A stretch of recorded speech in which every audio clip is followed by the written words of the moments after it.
Suck a Fed people, and welcome to Sound 88, your place to get the confidence to try things yourself. All right, so welcome to this live jam session where essentially I'm gonna be um, doing a few things today. So one of the things that I'm planning on doing today will include mixing some beats um, that I have ready to submit for sync licensing.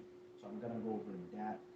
Um, it's just that some of these beats I had the files in the past and I lost them. So instead of just wasting the beats and just leave them there, why not submit them to for sync licensing? But of course, there's some tweaking that I need to do for that. So my main software these days is Studio One. I really enjoyed working on Studio One. I think that Studio One gives you the opportunity to have a great sound coming out the door because it does make a difference in different doors. I do understand that, but combination of great sound along with um, a great workflow is very important to me. And I'm coming from a FL Studio world, and I'm a big FL fan. I'm still a big fan of FL Studio. Um, my computer, I still have FL Studio 21 there, but Studio One 6 Professional, like it definitely has been doing a lot of wonders for me. So I said, why not? Why not take that route with Studio One and continue making beats. But anyway, so I won't waste too much time. So again, if this is your first time, welcome, and I hope you can at least hit the like button if you enjoy the process that I'm about to do. And again, I never ask people, please submit. I hope I can actually, or subscribe. I hope I can actually earn a subscription from you. So I'm hoping to do these live jam sessions every weekend, where I pretty much gonna break down some beats that I'm doing.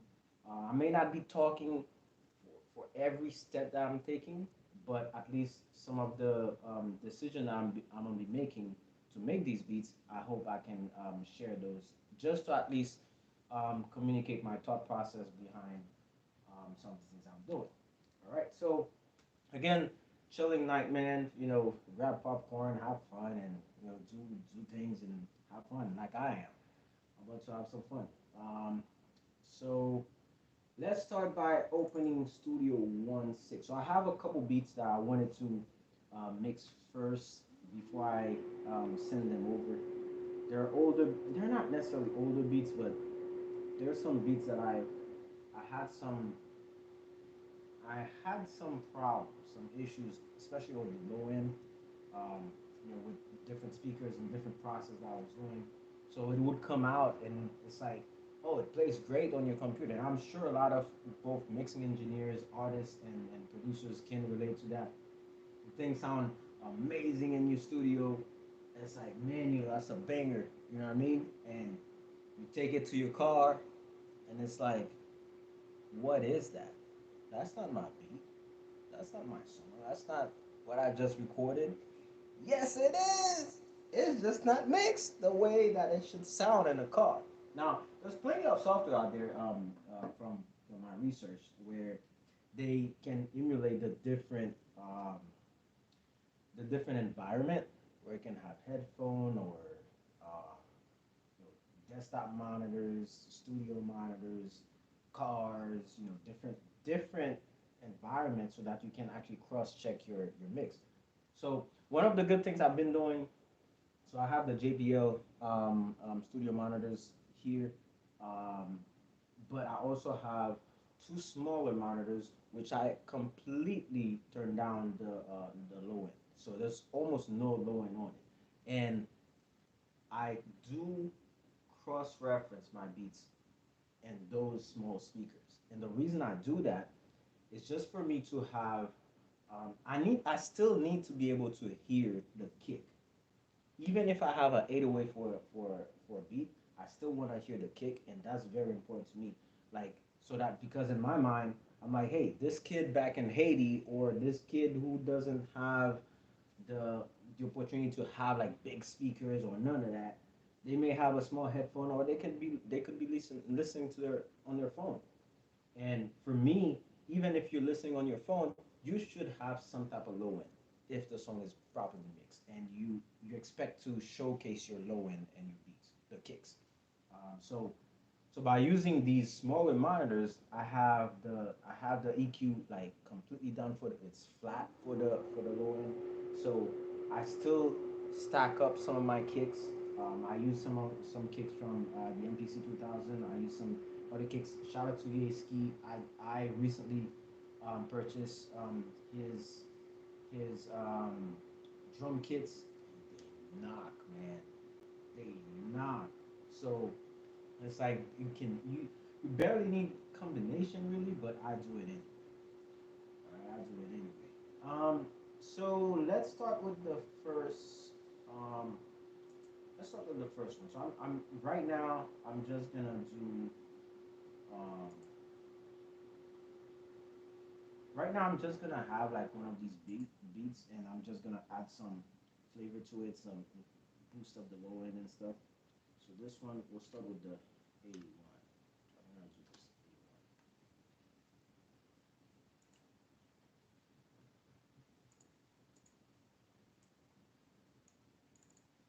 So I hope y'all having a great Saturday afternoon. You know, there's so many things you guys could do, and if you're here, I appreciate your time. I appreciate that you can spend that time and have some fun with me. So I hope that we can also learn some stuff together. Together. All right. So like the first one I want to go over right now is this. Well, this one is actually good, so I don't even need to touch that. But let's see. And this is as raw as this can be. I'm not here to, showcase like I'm perfect and I know everything I'm gonna be doing, you know. But reality is, I want to share my process, like the time it takes to load up stuff and to put stuff together. So it doesn't seem like it's just snapping your finger and you get everything done. It takes some time, like to put stuff together and all of that. Um, Especially if you have kids and you have a whole life going on. It takes some minutes sometimes. It does. But anyway, let me load up one of these. Let's see how these are done.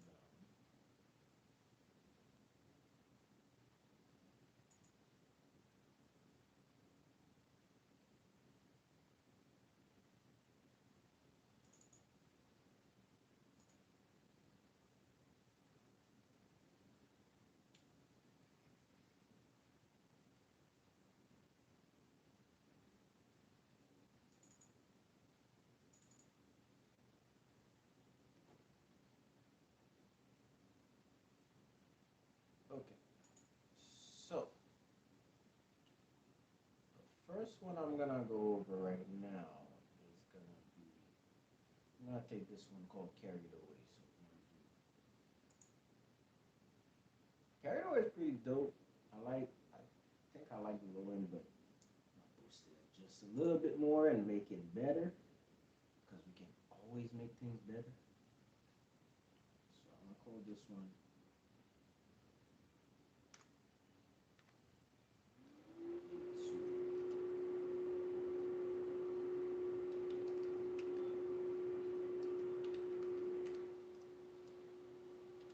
So the way I label my beats, I just put I do have different category folders that I'm setting up. So I have A folders, B folders, C folders, and D folders. And within each of these categories, I try to add, I'll label the beat with a A and then the number and then the name of the beat that I put up for it. And then I also add the BPM, which makes it a little bit easier. Whoever have that file, they know the BPM for the song or for the beat, and it's easier to track for me. At least that's my that's my approach to it.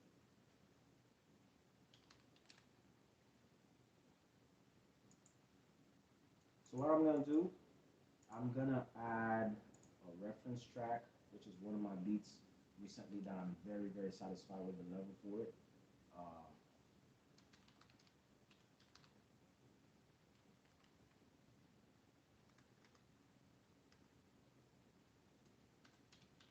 and once I'm done with that,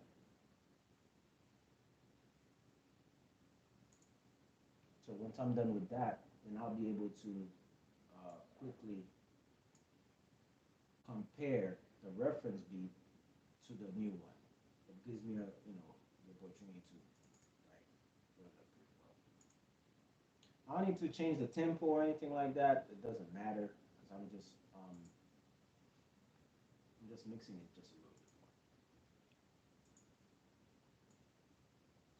So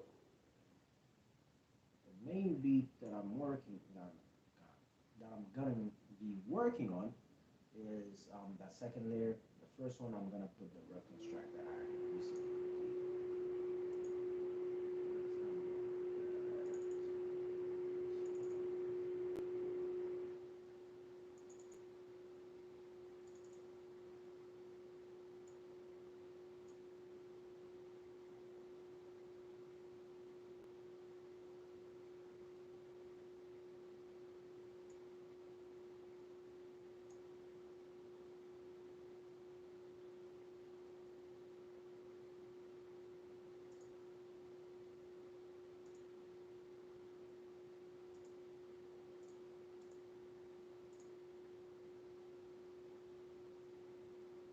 So I do have a dual monitor. So I typically have my mixer at the top here.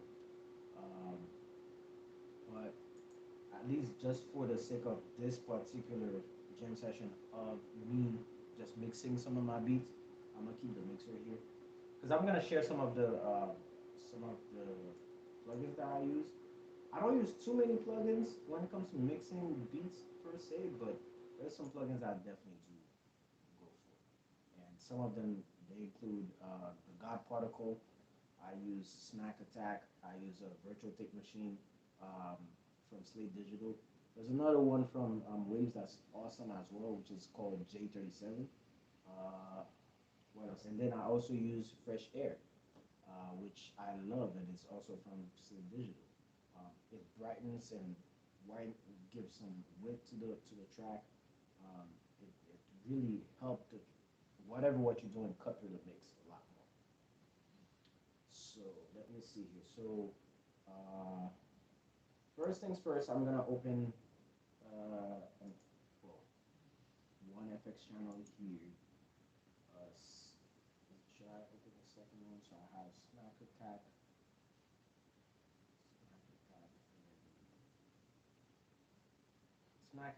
and I'll also add a second FX channel, which would be the fresh air. It all depends. Sometimes I feel like maybe I should put the fresh air on the master bus, and sometimes I put it on the FX channel, but it's okay. We'll start here first. Can't get enough of this like strawberry milk. I'm a big fan of the strawberry milk. Let's say.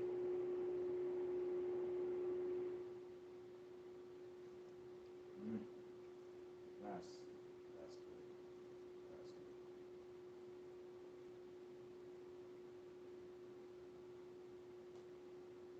So right now, I think I accidentally opened the wrong plugin. So of course it's gonna take some time to probably load up, but it's okay. You got this.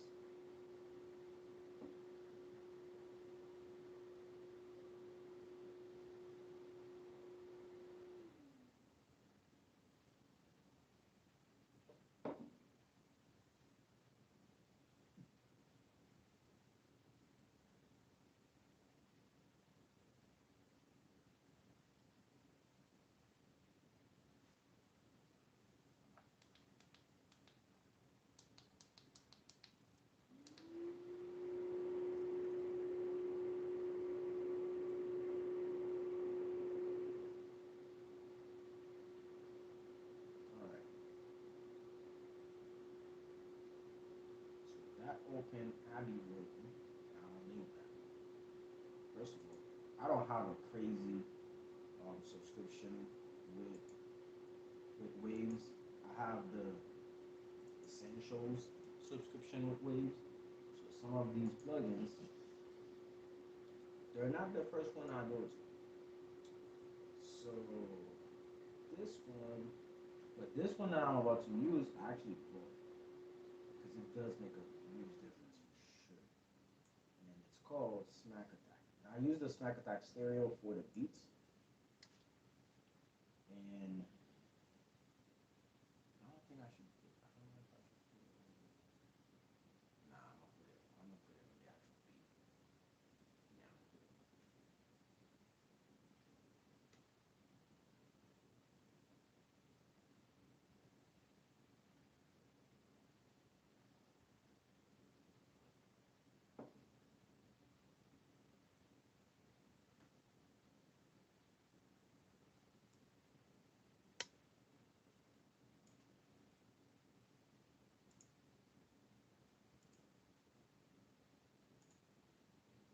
So the first one I put it on the actual track. That's Smack Attack, and then the second one I'm about to put right now is Fresh Air.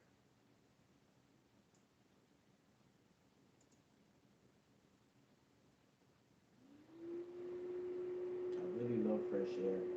Like I said, it really gives the track some character. Right. So for Smack Attack, I love the attack section of it. It really boosts up the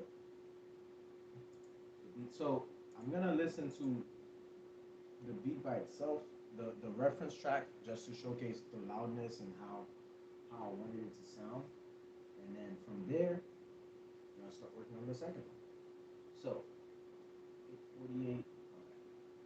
So we're not gonna spend too much time on those. So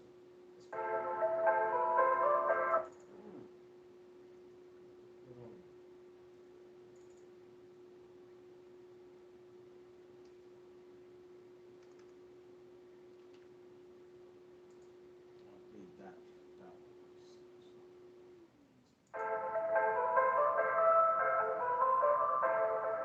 So that's the reference beat that I want everything to align with.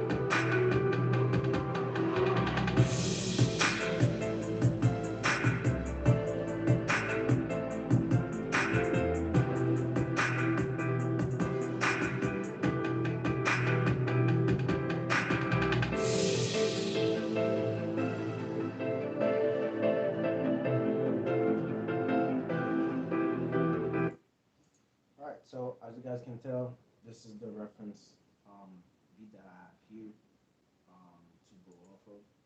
And the second beat will pretty much be for the sound, where I want the sound to go, essentially. That second one here, so I have Smack Attack on it. I have this one on it. What is it? I don't think I need anything crazy yet. So I'll remove that second one. So now on the master bus, I am putting a virtual tape machine, which I really love the character that it does give to the overall song.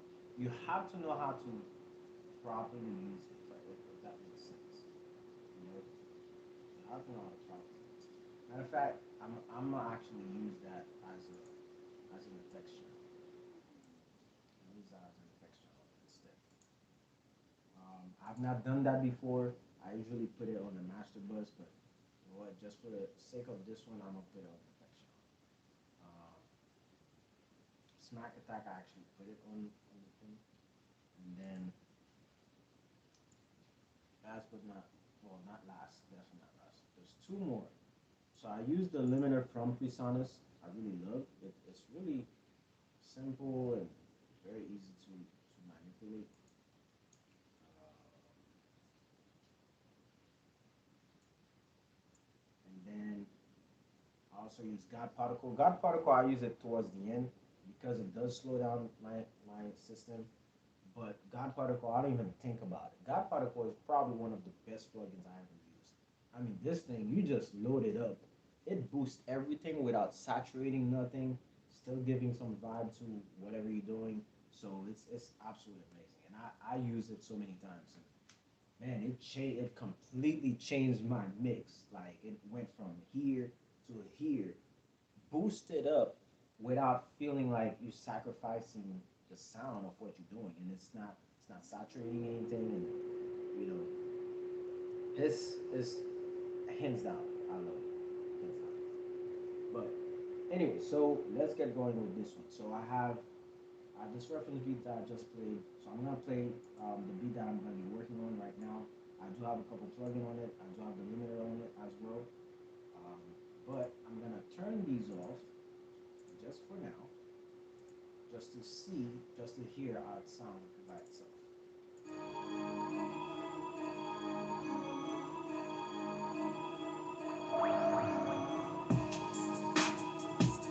First things first, like the kick, the drums is not hitting hard enough. That's why I'm going back on these beats to tweak them and boost them up. How it's supposed to sound. I'm not gonna even add any new drums to it or anything like that. I'm gonna use that same beat and actually work things over, make the adjustment I need to. All right, so let's go back. So I'm gonna loop a specific section just so I can work on it.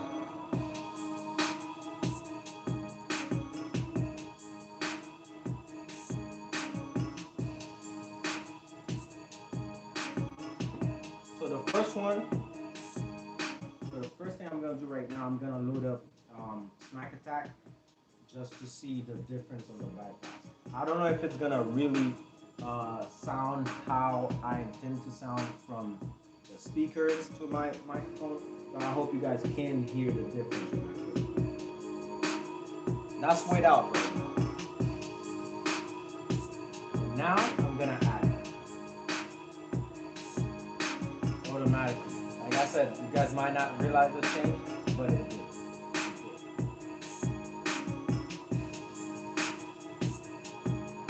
What up, Scorpion? It's my boy again, man. Scorpion. I'll wait until this whole thing comes together, man. You know, Scorpion's killing it right now. Not only like he's working on a new record that for a New York City style record, you know what I mean? But he's also have his YouTube channel, on the Go Family, where he travel with the family everywhere.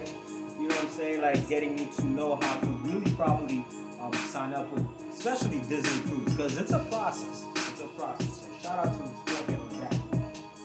So let's get going. So here I have the Smack Attack on. You can boost it up like that. It's not even and now I'm gonna add the limiter to it.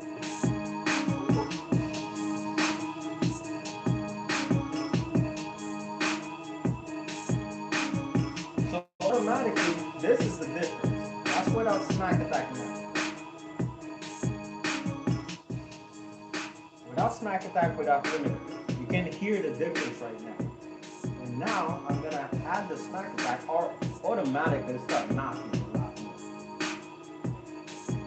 And here's the limiter. No saturation whatsoever. I love it. I love it. So I'm gonna try to boost up the kick even more. So I can get it to.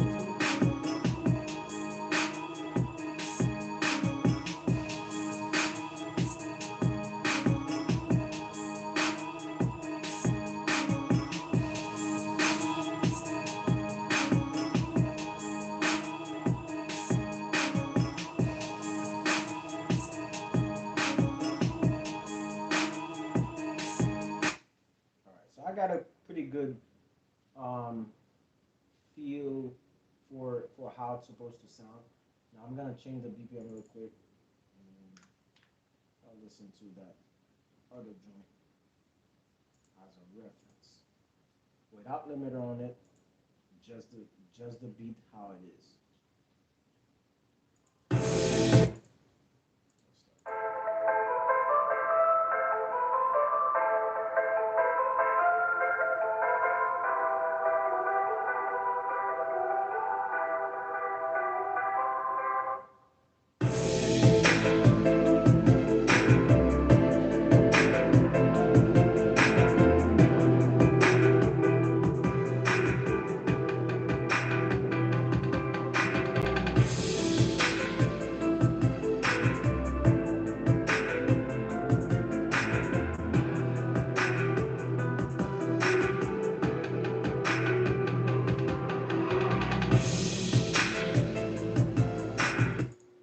So I got a good feel for it. Again, I go a lot by ears. I'm one of those people. I should learn it more and more, like certain key things. But I'm getting better. That's somebody who didn't go to school for this, who hasn't been around like a studio rack with like a million artists and stuff. So I'm just talking from the perspective of just a regular guy who just happens to know how to make beats and want to get better at mixing. And I use this a lot. This is probably your best friend no matter what. No matter what. I don't care what skills you have. If you have this, you can push a lot further than you think. So I have this now. So I'm gonna mute that first one. I'm gonna play it right here.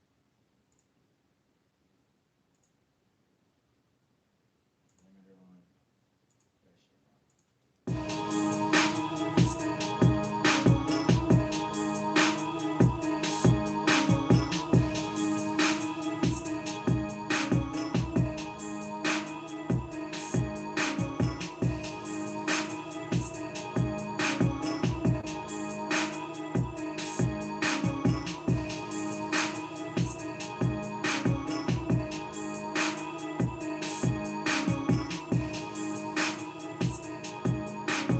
So very important because that first beat sound louder. However, that second beat doesn't sound as loud because I don't have the God particle on it just yet. Now, I don't know how the God particle gonna do to this thing. To be honest with you, when I run the God particle on my stuff, it slows down my computer. I can't even lie about that. It does slow down my computer. However, I don't even think about it anymore. These days, I told the God particle when I bounce it, it sounds amazing. If this mix sound good, the God particle just make it better. It doesn't overdo it, but it does give it like some solid character. I mean, it does. You know, so let me add it here. If it does skip, I apologize ahead of time, but at least again, this is one of those things. You might have some. I know um, some other plugins that are amazing, such as Serum. But man, this thing when it plays, it skips. It does all sorts of damage to this. It doesn't do it right now, so that's fantastic. I guess I don't have that many plugins in.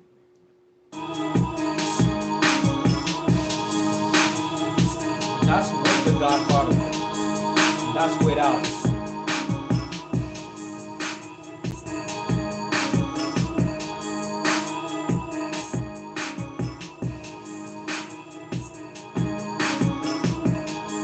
Tell you what, man. Tell you what, man. Like, there's a lot of There's so many plugins out there. It's ridiculous. And and the companies that are selling these plugins, they try to make you feel like if you don't get this particular plugin, like you missing out. Like you missing out. And some they do make a difference.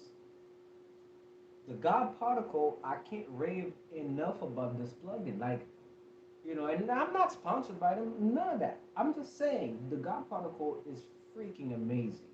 it's like a combination of a compressor, a combination of EQing at the same time because it boosts the whole thing up without saturating. Like that has to have some level of EQing, some level of compressor in it for it to a compressor to make it sound that good without messing it all up. Because if you just throw in a limiter on your master bus or you just throw in some crazy compressor just to boost it up, it will boost it up, but a lot of times you have to play around so much with it until it can get that perfect sound that you're trying to get. But God Particle, man, for me, hands down, they're freaking amazing. I mean, I can't, like I said, I can't rave enough about them. So I'll play it again. Now this time, I'm gonna change the loop section that I have at the moment. So I'm gonna put it where I actually have a loop with the other beat, just so I can compare it. So this is the new one that I'm adjusting right now.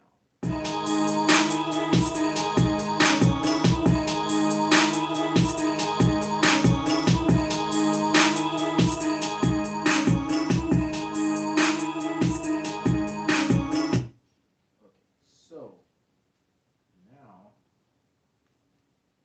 I'm gonna see. I'm gonna move this. Move the limiter.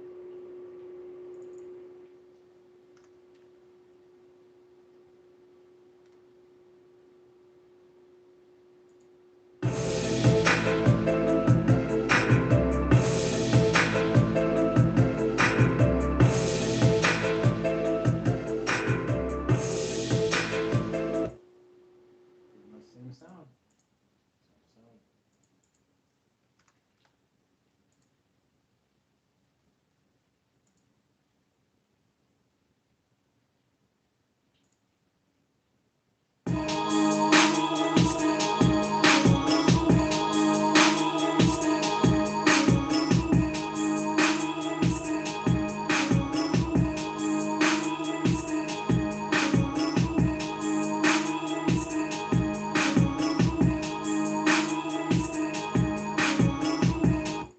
Okay, so all set with that one. So that one, I did call it A2. Actually, I'll call it A1. Yeah, I'll call this one A1. Again, that's just me labeling my beats a certain way, um, just so I can start making serious flow. So back on my desktop, got my producer kits.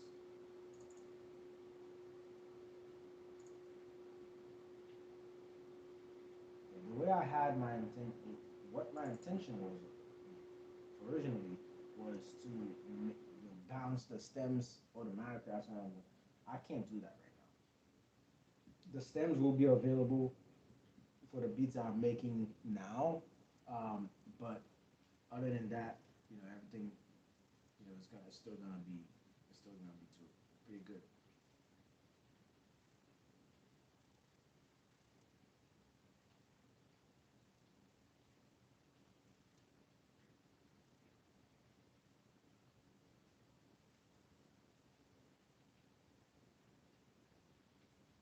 All right.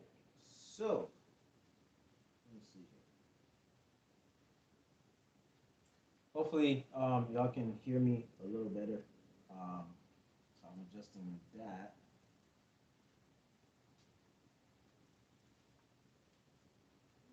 Anyway, so the next, well, I'm actually saving that. So let's do this. Sync licensing. Create another folder.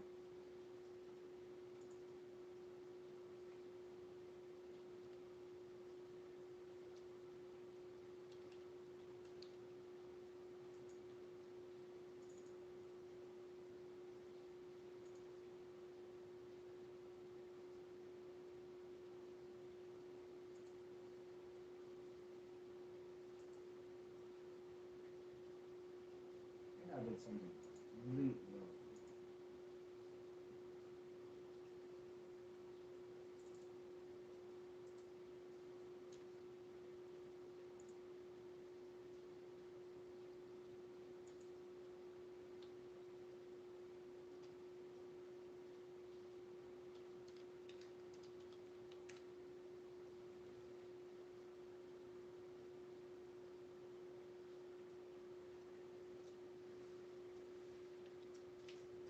see here.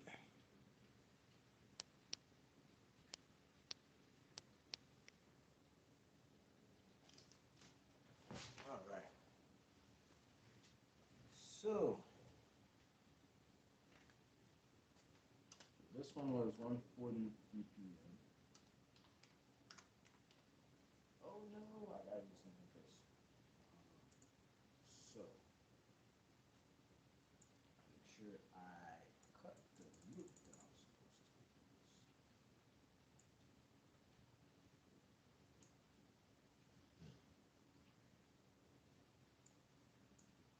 All right, so I'm gonna go ahead and bounce this first beat right now. That I mixed, and then after that, we're gonna jump to the second one. So I really like how it came out. Just gonna play it again and see how it comes out.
All right, so I'm gonna bounce this one off. Yeah, so I'm involving you guys with my entire process, really. You know, the time it takes to balance it out and to, to do everything. And I want to share that with you guys because it's a process for you don't have to have a crazy, the best computer ever, but it's important. If you can have the best computer ever, that's better because I have a computer here. It's doing the job for now, but until I can upgrade, then there's a lot more things that I can get done sooner rather than later. But I'm very, very happy with my setup. I love my workflow. I can get a few things done. Right, so right now I'm bouncing off that first beat, and then I'm gonna load up the second one. So let me see. So let me start putting this together. Okay. So I got the juice. I got this. Candy lane, putting that. I have astronaut. This.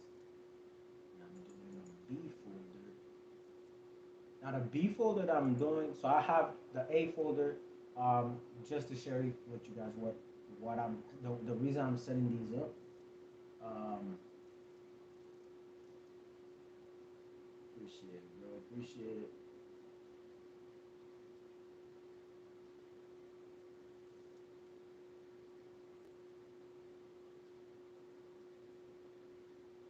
I'm chatting with Scorpion right now. But yeah, yeah. So that second beat I'm gonna. So I have two folders right now. The first folder I call it A folder, and it's primarily like hip hop beats slash lo-fi and stuff like that. I'm probably gonna do a sub folder within that, and the second folder will be EDM songs and stuff like that. So um, EDM beats because I have to stay organized. Um, when you're dealing with music supervisors and stuff like that, you have to stay organized, and they will quickly see that too. They will quickly see if that's someone who's on point and doing what they need to do when they need to do it as quick as possible. It's part of the business, really. All right, so that's good. So I'm taking that one off. Um, I'm leaving the same plugins on because this one kind of worked, you know. And just for now, I'm gonna save this template as a beat mixing template and reference.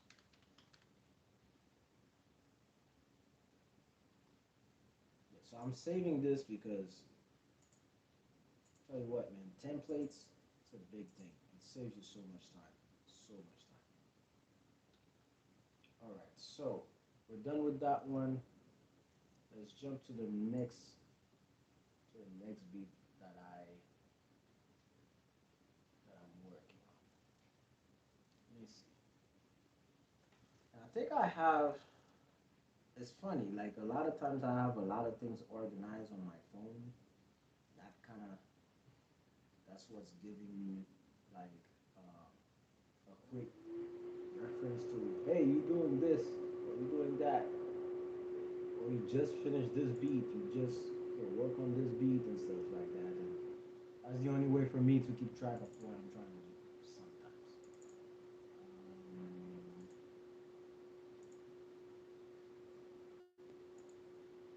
Okay, so that next one I'm gonna work on is called carried. No, that was carried. That was carried. The next one is cruising.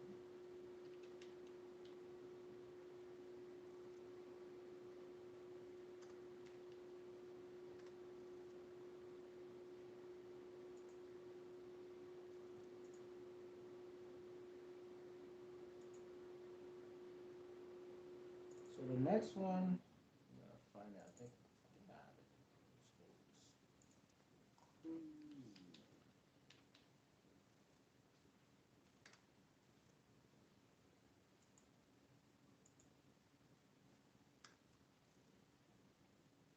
Oh,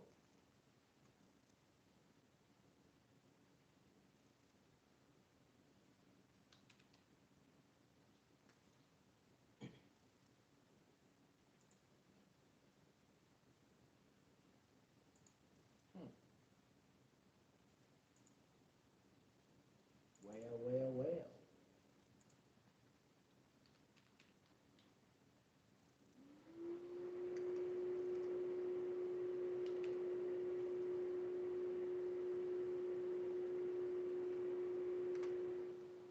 Think I got a hit.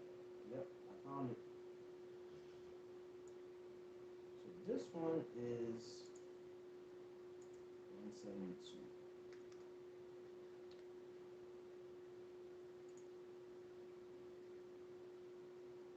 I'm gonna play this beat with nothing on it, just the beat playing.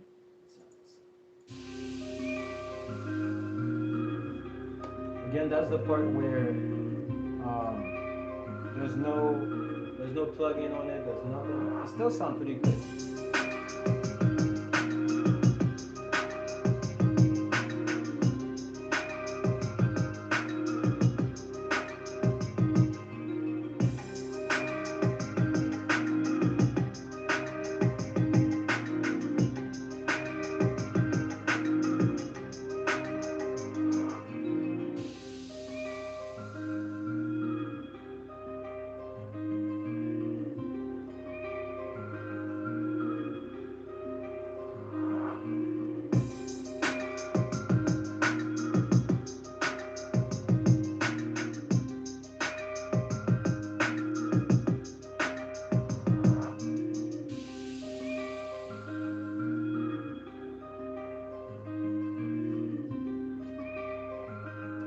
All right, so I'll mute this real quick, and then I'm just gonna compare it. Yo,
I feel it feels louder than the first one.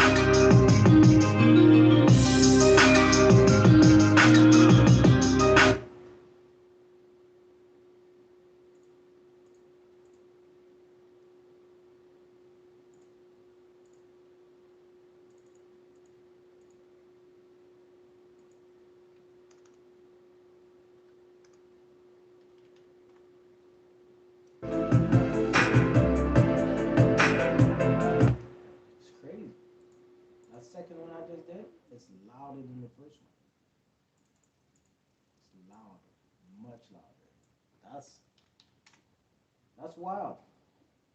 Tell y'all, man. Crazy, man. Crazy.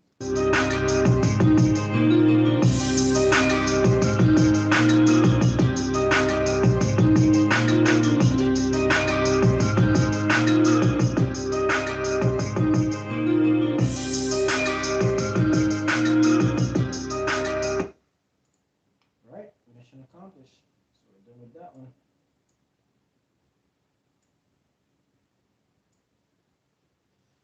So we're gonna see how we kind of appreciate Scorpion. Appreciate, man. Scorpion, man. Scorpion is the type of dude, bro.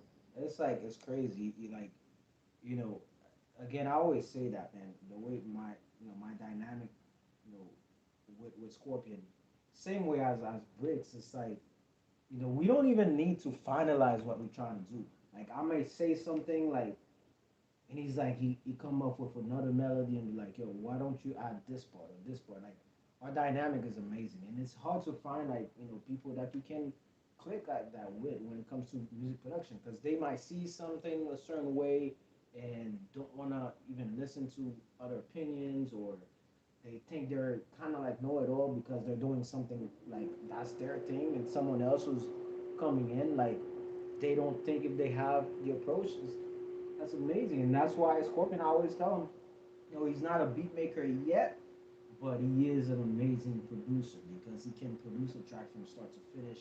From the mixing standpoint, when he goes to a studio, working with singers, working with himself, and he's hard on himself. So these are the people I like to surround myself. It's the same way as with Bricks, an amazing songwriter. Like I hope he gets a quick recovery right now, but shout out to these guys, man. The new kid that I started, pretty much getting in touch with is the Let Out. Amazing songwriter and singer. Amazing, amazing, and he's so humble, and he's doing his thing. And these are the people I like to work with. Chevy, Chevy, and J Bone. These again, these guys, amazing. They're legend in my book. But anyway, I want to get sidetracked. Let's put this out. So now I'm gonna bounce. So I'm gonna bounce. Let me put this thing. So I'm gonna bounce cruising. I'm also gonna put it in the A folder. Yeah, I'm gonna put it in the A folder. So this one I'll call it A2.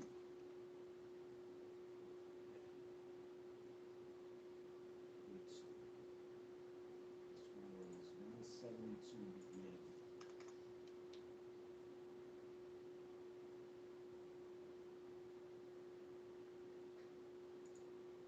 172 BPM, baby. Let's go. So now we're bouncing this. Um, you know, this whole live, going live on YouTube. I'm hoping, eventually I'll share my screen. But I hope, just with this little setup here, you guys can see my process, hear me, and after mixing these couple tracks that I have in mind, I'm gonna go ahead and jump into making new beats. And that's the part that I have some melody loops I'm gonna be adding and working on. I'm trying to add new stuff to it, just to give a different style. And again, that's me also practicing on Studio One. Like I said, man, I'm looking to see how quick I can get to 100 beats, you know, making 100 beats on Studio One. Shout out to Richard Music. This guy, he's been on Studio One for some time. I call him the god of FL Studio. This guy, he's he has FL Studio in the palm of his hand. Like he started making crazy beats on FL Studio, talking about like 2004.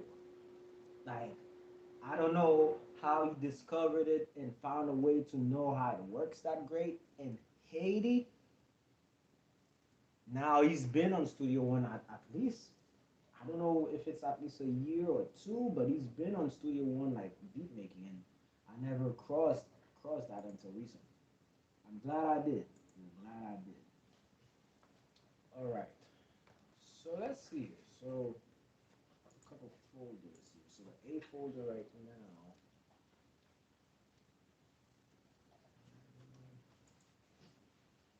Okay, so I have an A folder.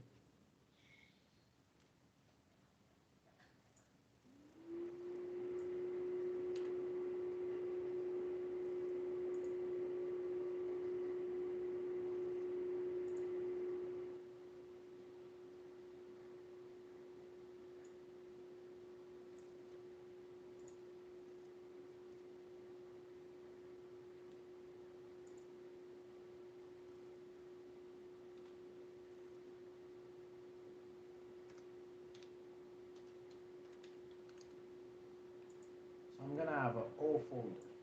The O folder is gonna be other versions of some of the beats that I've made because there's one recent beat that I made. I actually made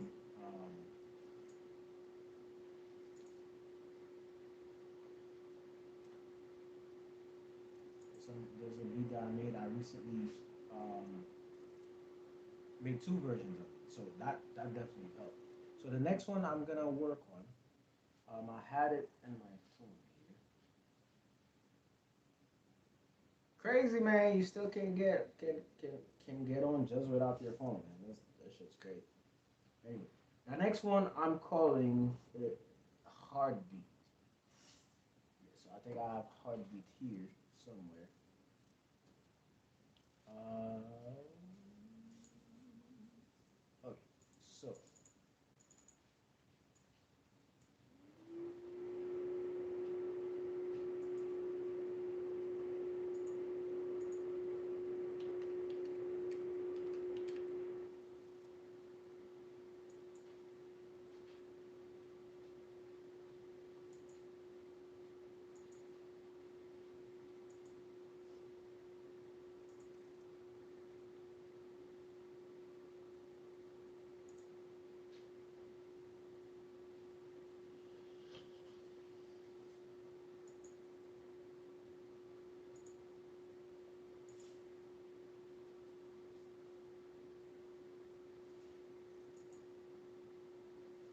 I don't know if I have this because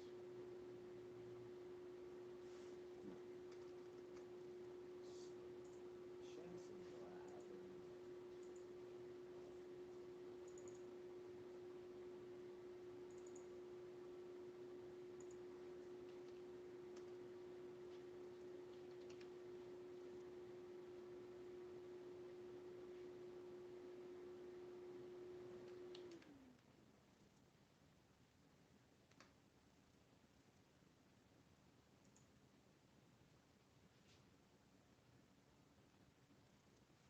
Let me make sure that's how I called it because for some reason I can't locate it.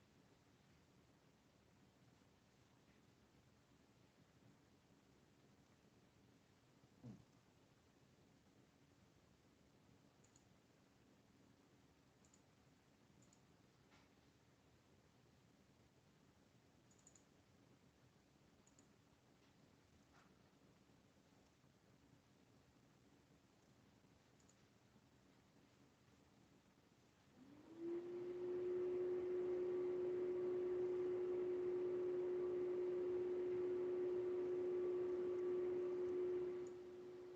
Found it. Okay. Now it's like, delete this. This one is 130 BPM.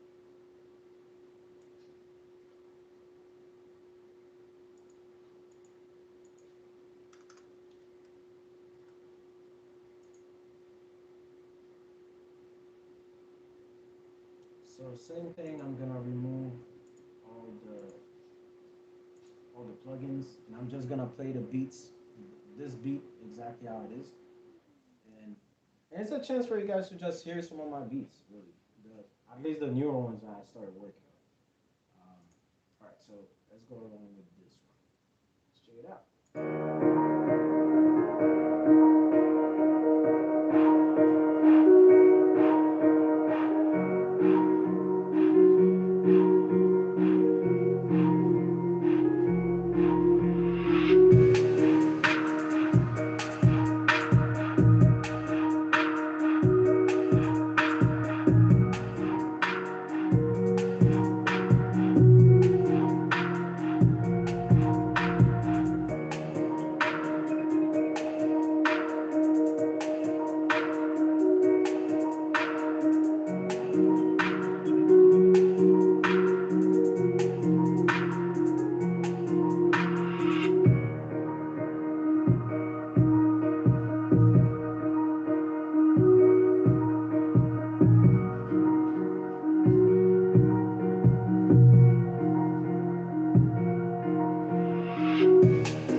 And I hope my mic wasn't off this whole time and hearing everything from this one. Anyway, I think I'm good. And let me know if anybody hear it differently. I hope the sound is better now. Think I had it off. Do you hate that? Have this whole thing going, and then your mic's off. Like, what? What are you doing? What is this? So, I hope the mic is better now. But anyway, moving on. So let me play the first reference once again, just so I can have a quick sound of how it's supposed to be.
I'm gonna add the limiter and gun particle on it instead.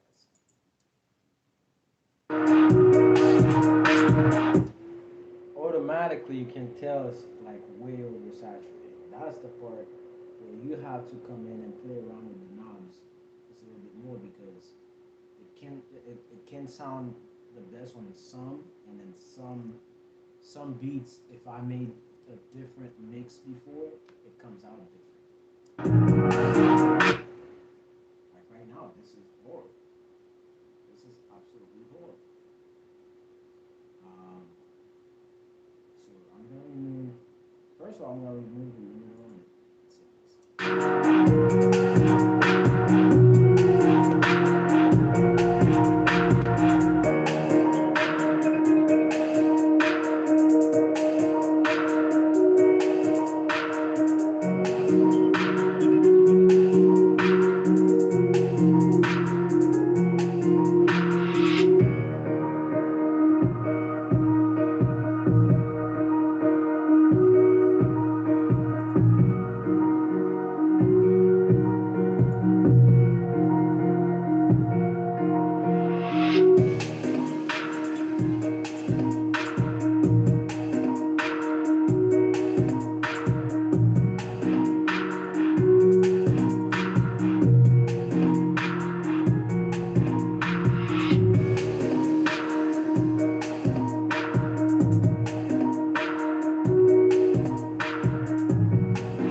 I actually made it was a lot more,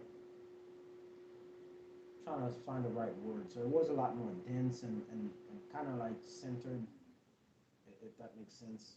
Almost like what a tape machine would do, but for some reason it was overdone like that.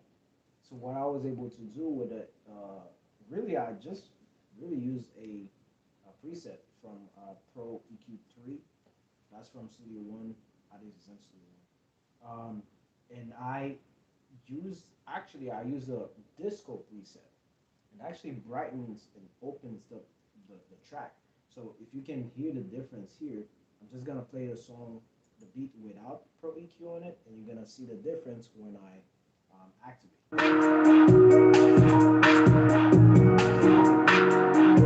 This one is without.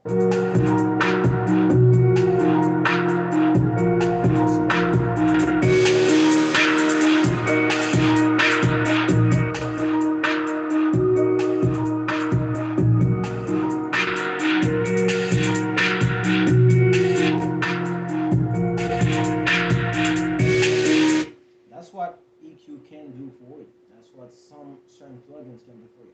Fresh Air is one of those plugins that can actually do that for you. So I do have Fresh Air on it as well, on the FX channel, and I actually shows a preset from it, and it's the Mix Bus Sparkle. So it kind of, just like the name says, sparkle. It brings some high end, some of the higher frequencies on the beat, so you can hear brighter and snap. And then still, even with the disco EQ for the beat, it kind of tamed the whole the roughness of the 808. But because I have Smack Attack on the actual track layer itself, it actually knock the kick more. So it still makes the kick pop, gives the kick a disco vibe because it's not like rocking it, almost like feeling like it's over compressed. Because originally I feel like I did compress it a little bit more. So by doing the new EQ, it kind of limited a lot of the bad frequencies, and still with the Smack Attack, knocked the beat a lot. Yeah, so that's my process for this one. So we're good on that. So I was calling this one. Um, what's the name I had for that?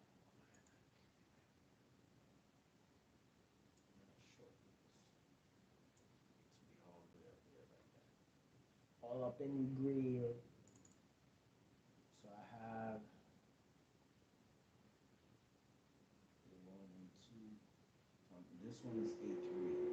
A3 Heartbeat.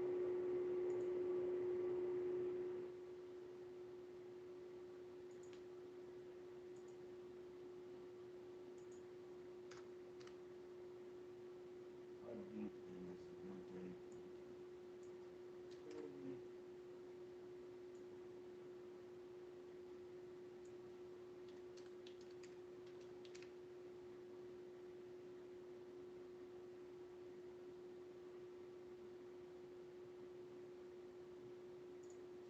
All right.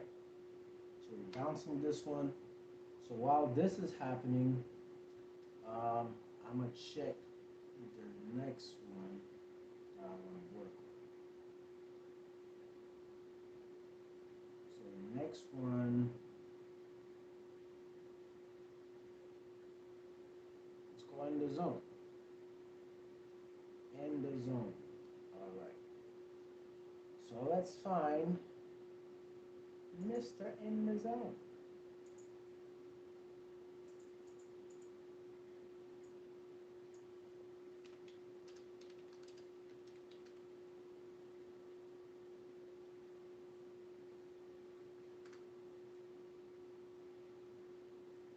All right. So I'm in the zone, and in the zone is gonna be A5 because I already have A4. So this is gonna be A5. Um, we'll go ahead and remove that. Get EQ on that.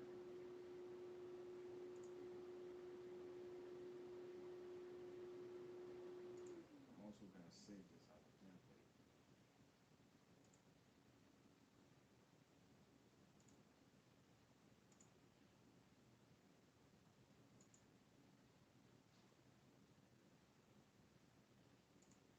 Cool.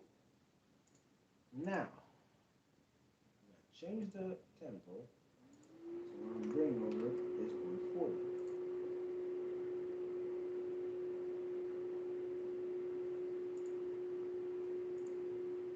All right, so the next beat I'm throwing up in here is called In the Zone. That's 140 BPM. So I'm gonna play the beat with no plugins on it, just to give a bit of context what I'm about to mix. Um, so you can see how that sounds. Let's see. So let's do this.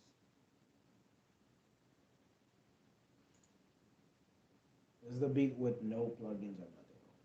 Can't remember what beat it was. That will need some smack. It's a cool beat. The drums are not hitting whatsoever.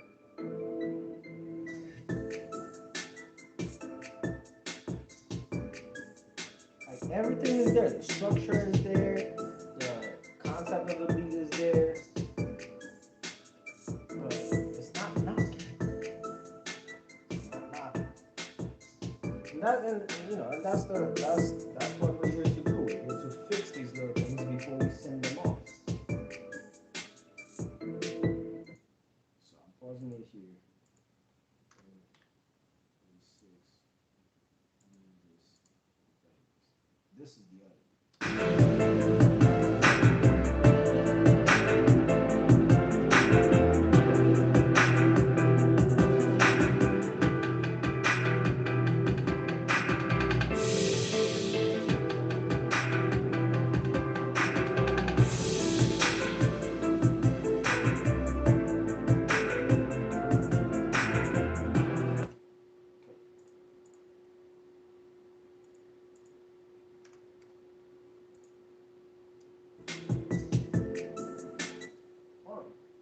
Alright, so first things first, pulling that smack attack on.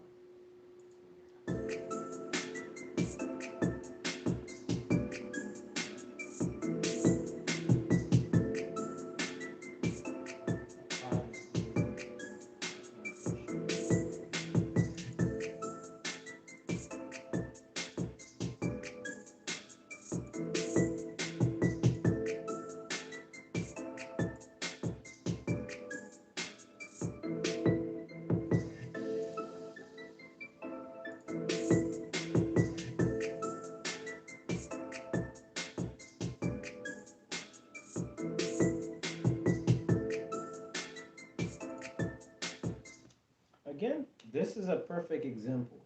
Okay, this is a perfect example. This beat right there, I added the virtual tape machine on it, and it didn't sound.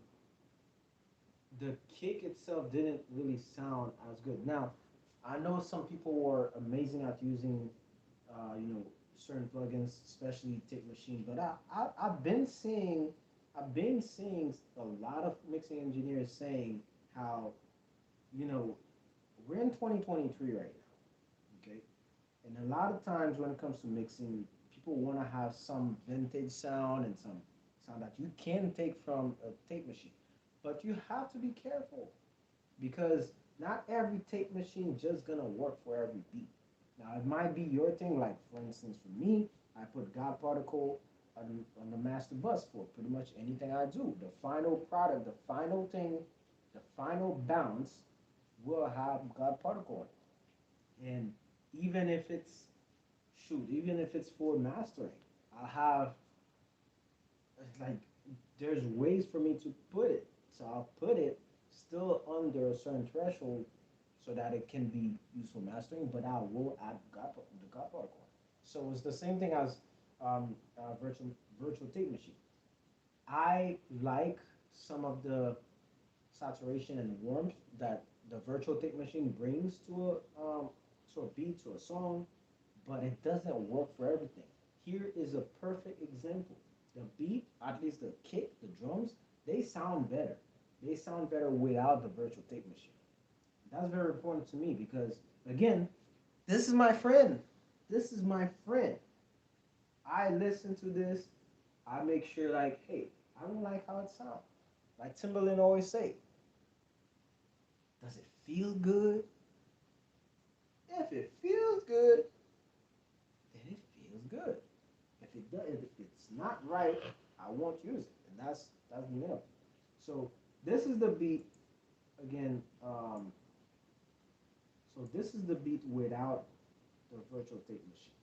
I don't think you guys will hear the subtle difference that I hear, but I hear it in the kick. When I put the virtual tape machine on it, it makes the kick sound very electronic, without, which is not really my intention.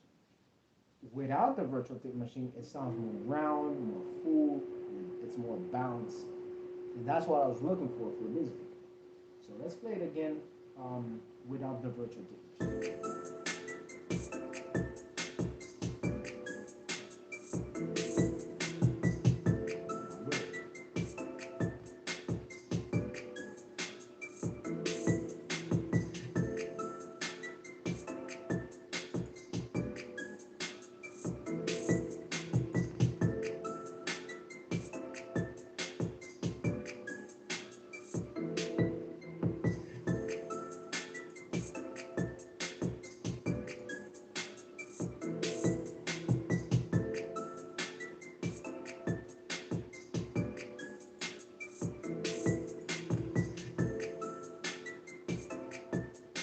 So a quick trick I just did right now, and that's the good thing because I have the virtual tape machine on a separate FX channel, so I can literally move it up and down and add more to it to the overall the beat, or not, instead of throwing it on the beat itself, and it's harder to tweak when it's actually on the beat.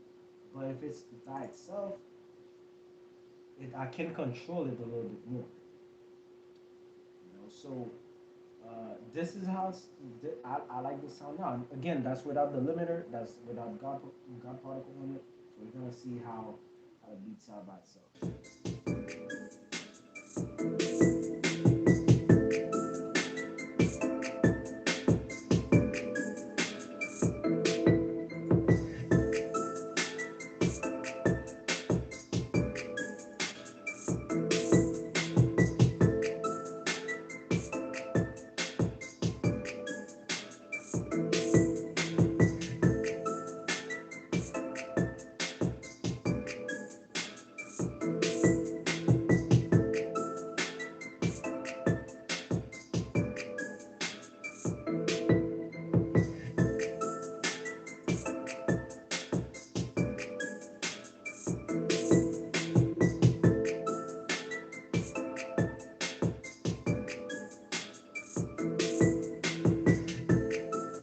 Now I'm gonna add the limiter in the God particle and see how that sounds.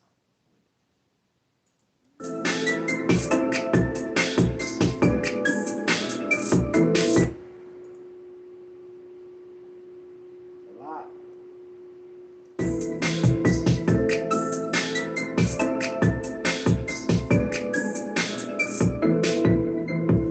Crazy. I mean, listen to this. I mean, this is crazy.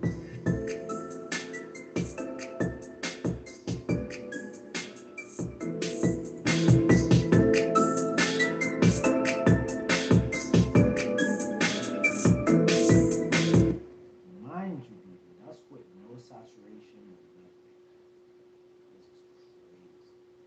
This is crazy.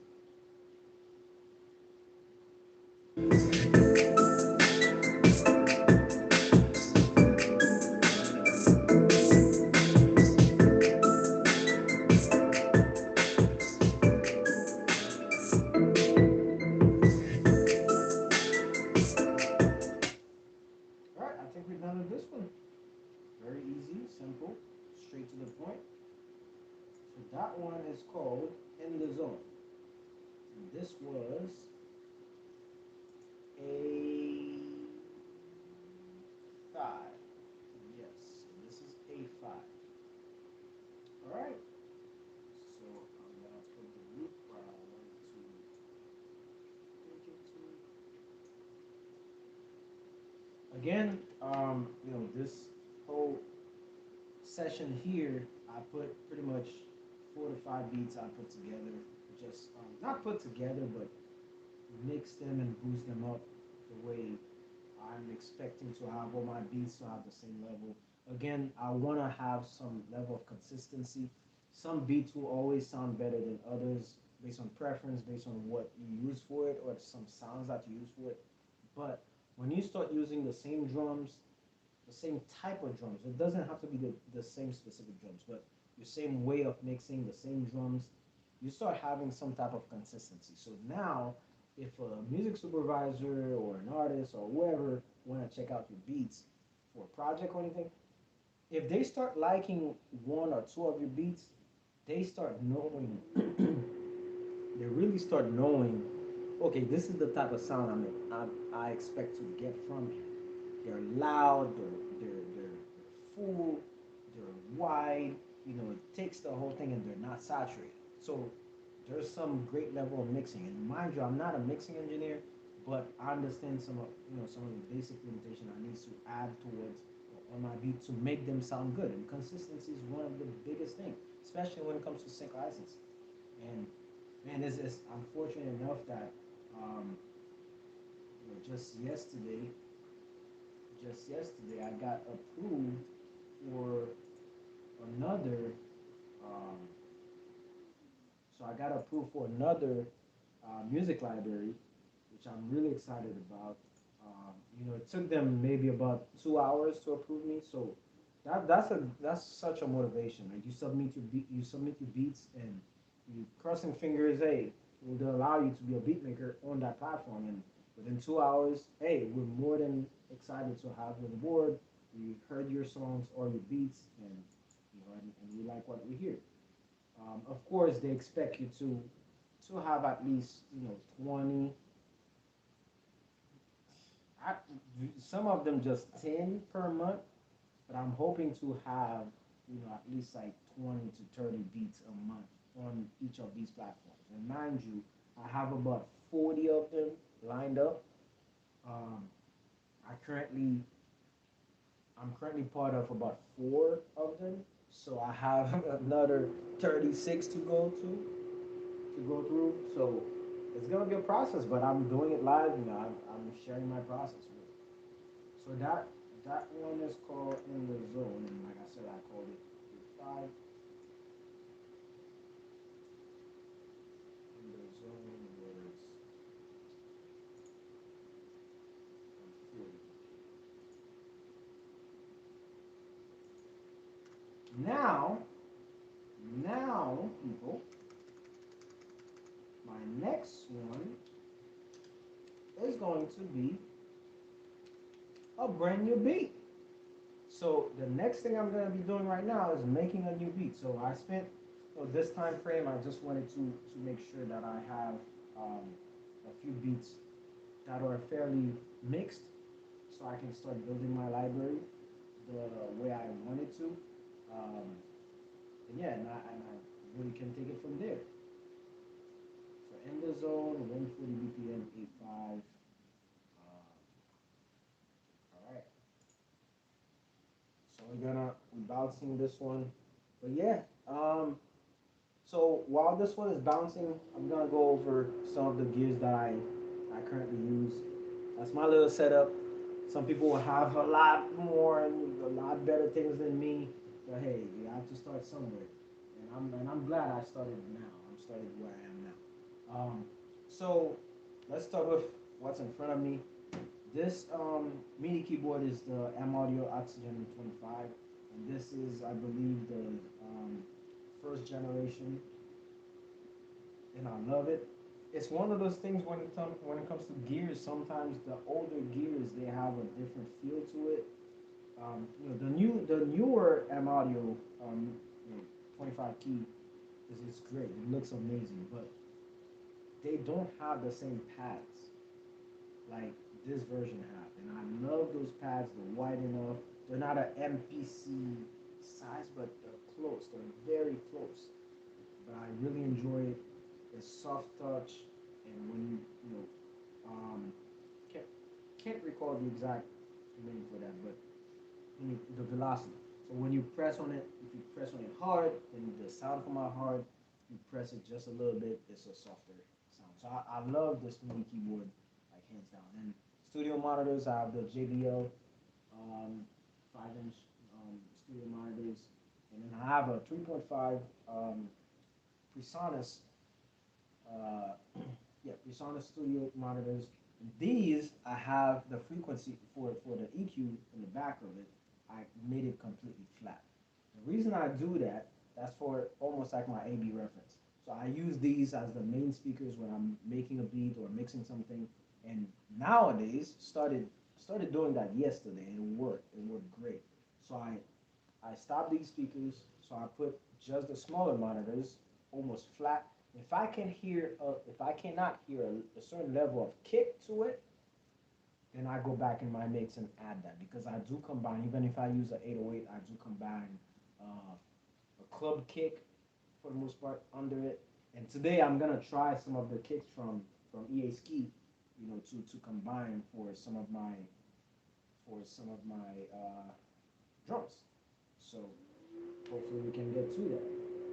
And other than this, I have a DJ controller here. Shout out to Scorpion for that. That's the DJ 200. So I use this from time to time when I'm slowing down. So I do some automation at times for certain beats, and I do use the DJ controller for that. Either I use virtual DJ or record box, and I actually go on it and tweak things around using the DJ controller, or I use it here directly on the beat and do some automation. All right, so so we're good with that beat. So I have the A folder. A folder is here. So I'm gonna rename this one.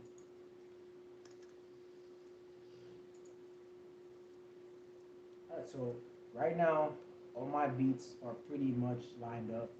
You know, I'm starting to start I'm starting a new uh, tag format for all my beats so that once you see it, you know what it is, you know, or at least for me, I know how to find it and how to categorize it. So across all the music library platforms, they're all gonna be the same. All right. So now that we're done with that, I'm just saving this just to save it. It's not really a song. Um, so I'm gonna close that out. And now we are going to start with some beats.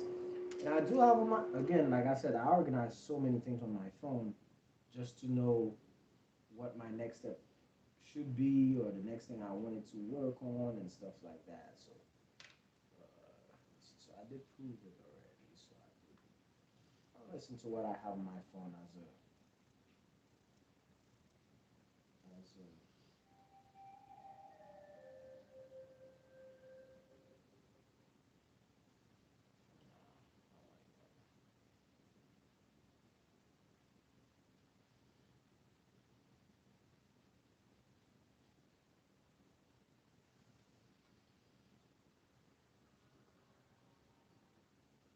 okay.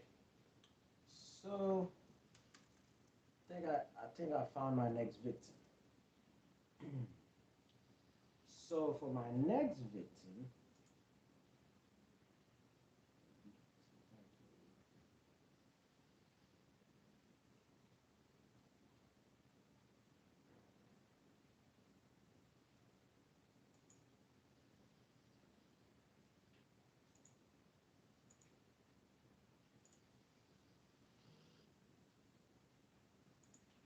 that was the most recent.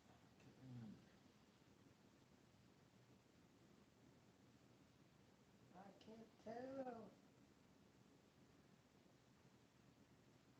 I can't tell, Jackie. I can't tell.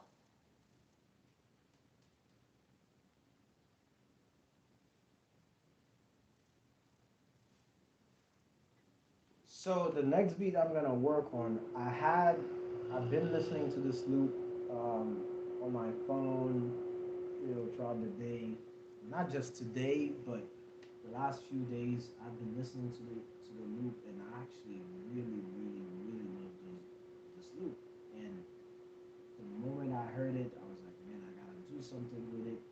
Again, that's the beauty of what's gonna happen here. I don't have a prepared, you know, concept for how I'm gonna do this beat. So that's why I want to do it live, because some of y'all might have some opinions. Why is he adding this? Why don't we just do this? Why? But some of you, some of you, some producers, you know, that if you guys know that process, some of you might look at me and say, "Boy, you're right, man. You're right. It takes a minute, man. It takes a minute to find that one kick. You want that kick to knock. You want that specific kick to knock. And some other times, man, it can be like 5 minutes. Some other time it can take you 30 minutes, 40 minutes until you, and even after that, you still don't like what you did. I know for some artists it's the same thing. Like me and Scorpion, for instance, like we go back and forth like 50 million times because it's not about we're gonna get it perfect, but we trying to get as close to perfection as possible from our standpoint. From our now our perfection level might not be Drake's perfection level or Timbaland's perfection level, right? But if we know we can do better, we keep going back and forth and try to improve that. Really trying to improve that. So, um,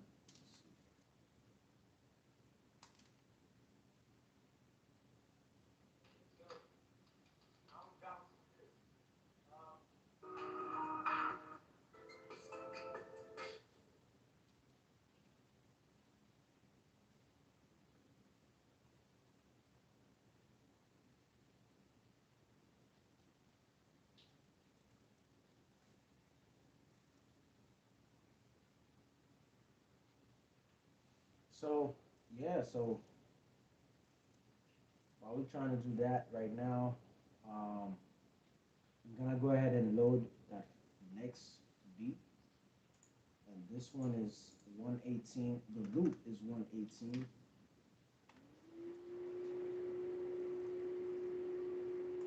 but I gotta find it first.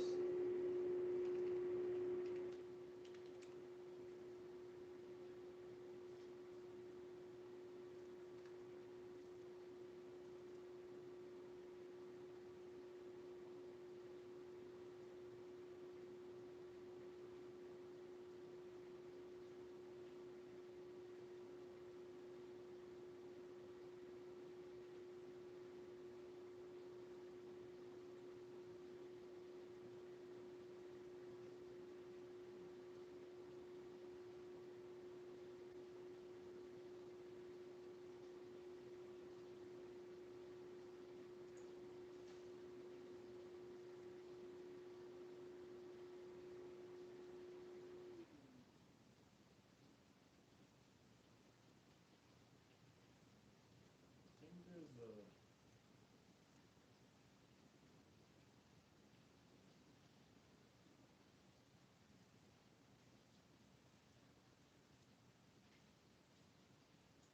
Yeah, I'm gonna play. I'm gonna go ahead and play the loop first, just to have, like I always say, context. Just to have context to that. But yeah, let's see how that sounds.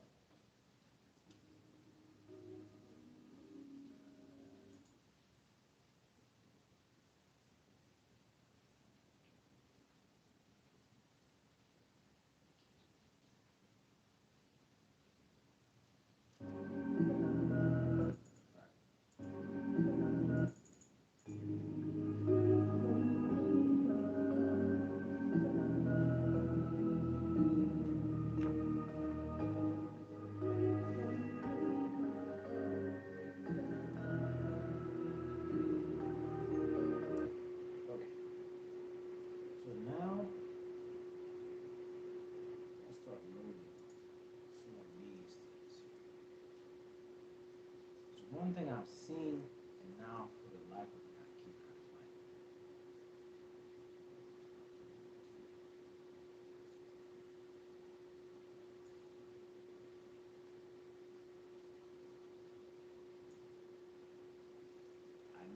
saw it. I know I saw it. Ah, there you go. Okay. So,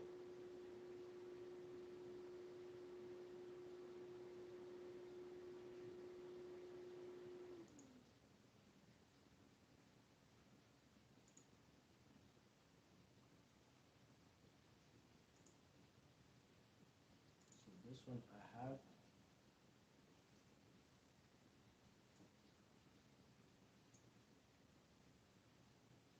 So I'm just gonna play. Just get vocal for it.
So now I'm gonna start with bass line on that.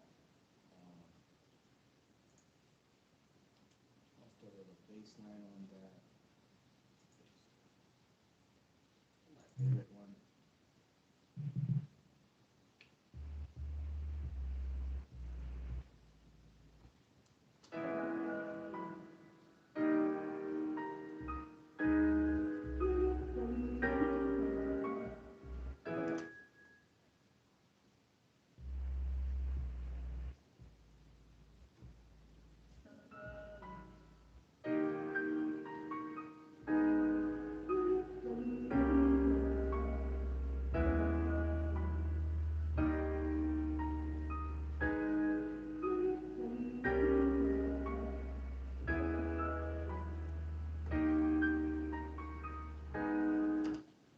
So pretty cool bass line on that. Let's try it. Let's start with the bass line. All the plugins turned off.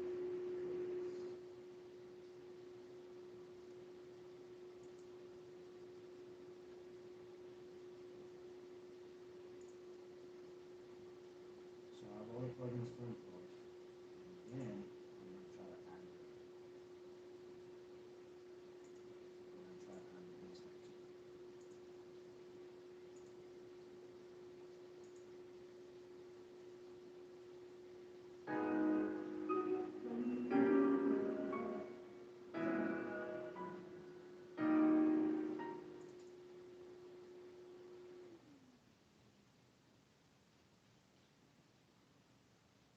Okay, let's get going. The metronome.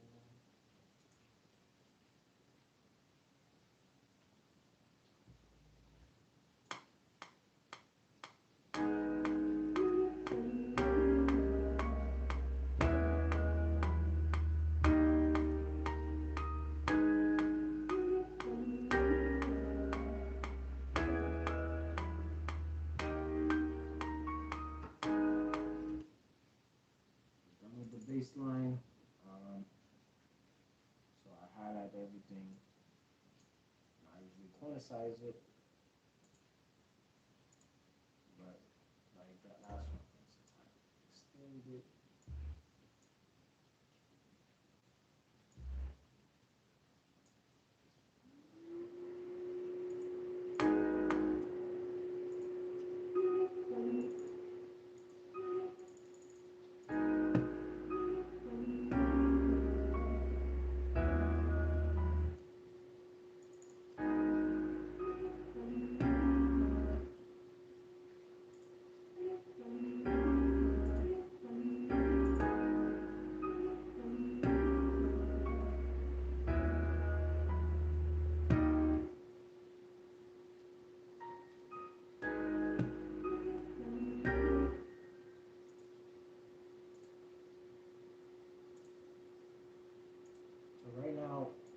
much what I'm doing right now is changing the simple rates. Of course, again with my computer, it can slow down, but regardless of what computers you have, typically if you're actually adding MIDI input to your beat, it's better to have a low sample rate only because it's your latency is much less. Same way if you're recording, same way it's better to have a low latency so that you can actually have better input. So that's what I'm doing now. I'm changing the latency to a little bit higher. I think it should be able to handle it.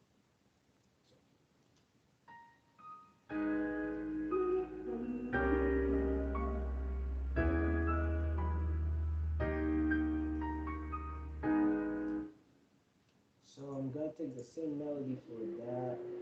Um, Copy it.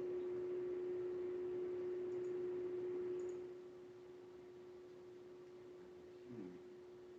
But yeah, so I'm gonna lower this a lot more just to see what happens.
So right now I'm just going over some sounds, and not every sound works for every beat. And that's the part I put the keys and the notes for what I'm trying to get, and I actually try to go and play around with all the sounds really to find like the proper one. And then once I'm done, then I'm gonna start adding some drums to that.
So right now I'm adding some FX. I added an FX channel to it, and I'm gonna play around with some delay to get the vocals a little bouncy.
try with that level.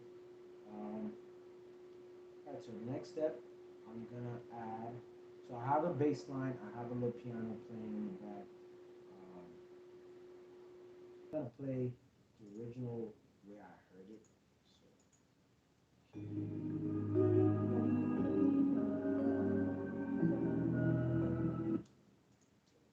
definitely it's a little bit different for sure.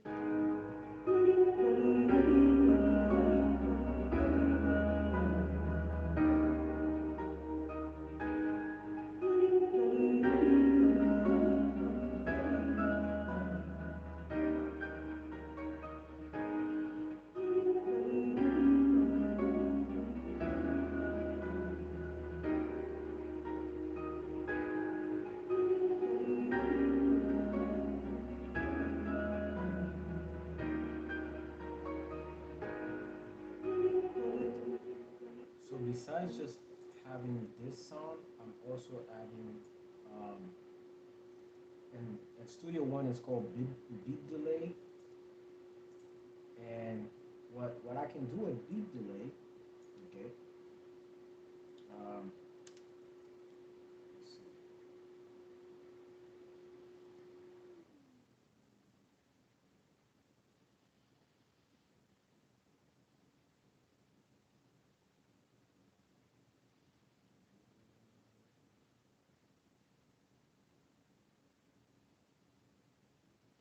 Yeah.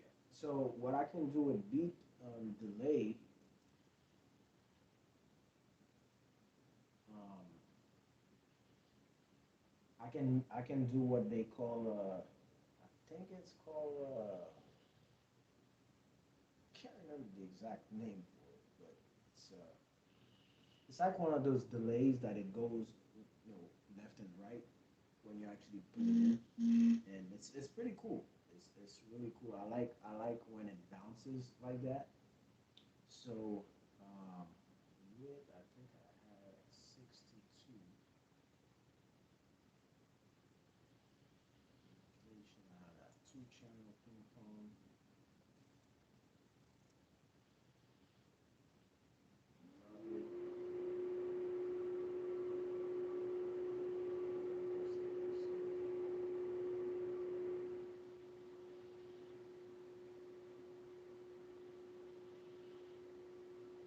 So I'm just gonna play the vocals. Yeah, okay.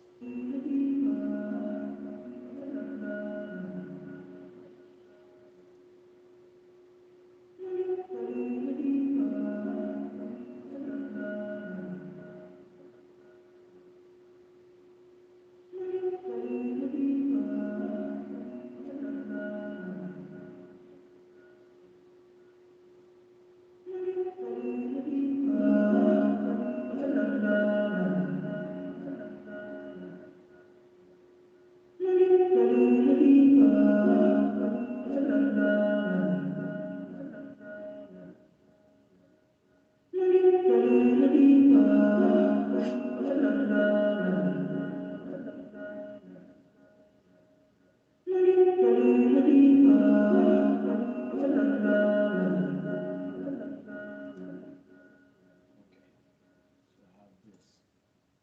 So now I'm gonna unsolo it.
with that, now I'm gonna start adding some drums.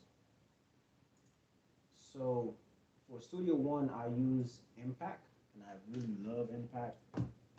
Like some of the, so I have a club kit um, that I usually start with first, and then this was this is the kind that I have now, but I can always swap it out.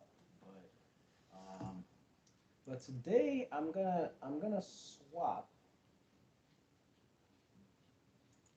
swap this kit to the new drum kit that I got from Really Ski, because these drums are crazy. They are crazy. They have strength, and I know Really Ski use a lot of MPC and type of stuff.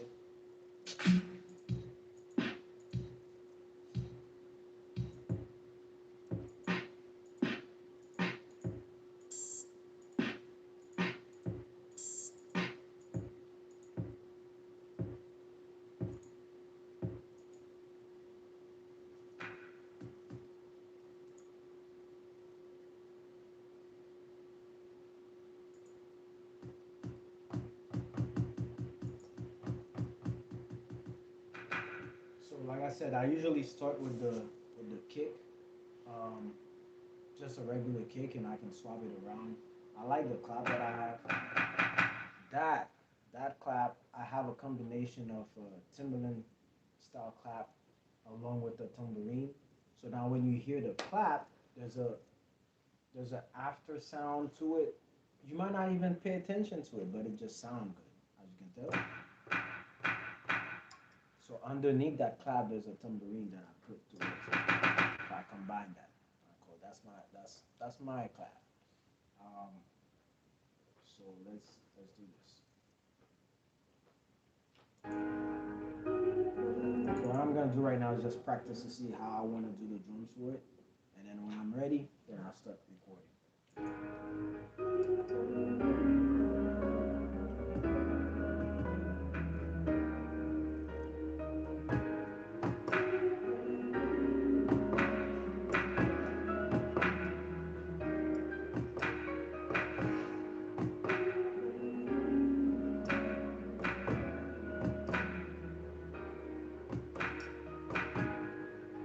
Something along the line. All right, let's start it. Take my so simple rate is okay.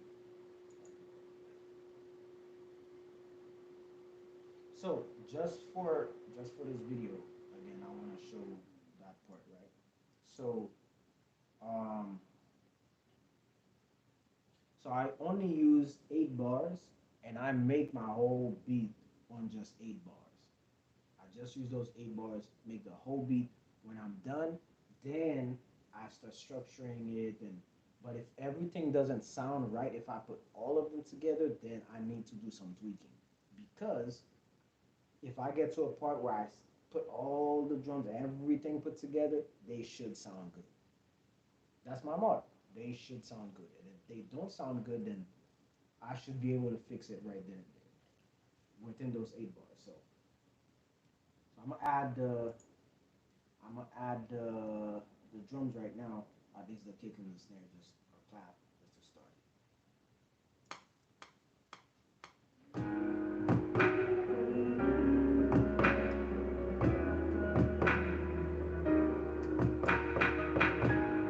I hate doing that. Something in my mind, I love doing that, but this one, let's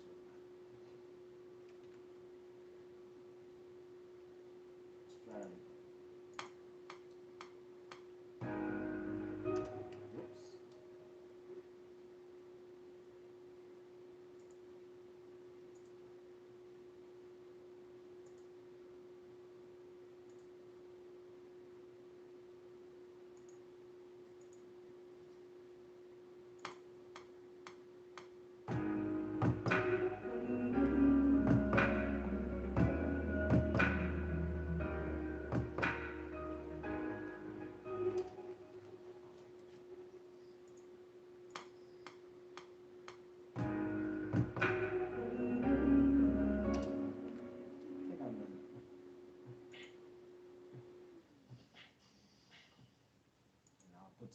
question. Well, yeah, I'll do that.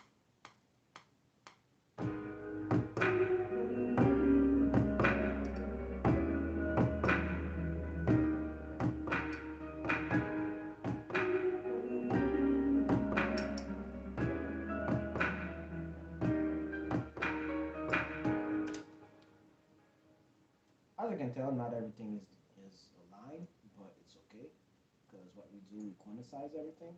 We pretty much do a small little alignment for you. Sometimes not always great.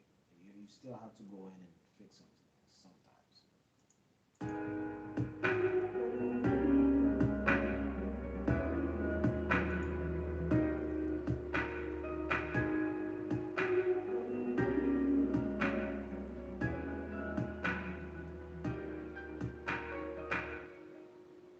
I know it was coming too.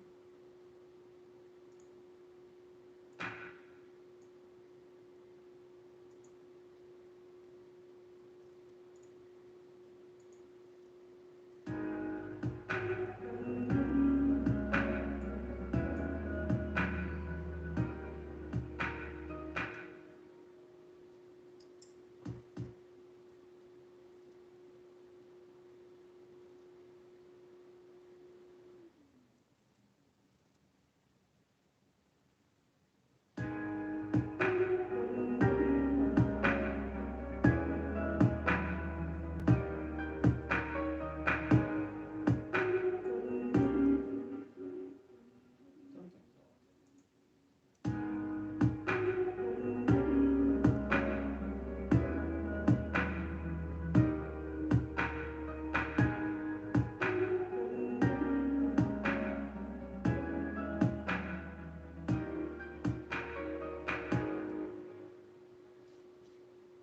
so that was the main um, kick that I needed to add for that until I can add some additional weight.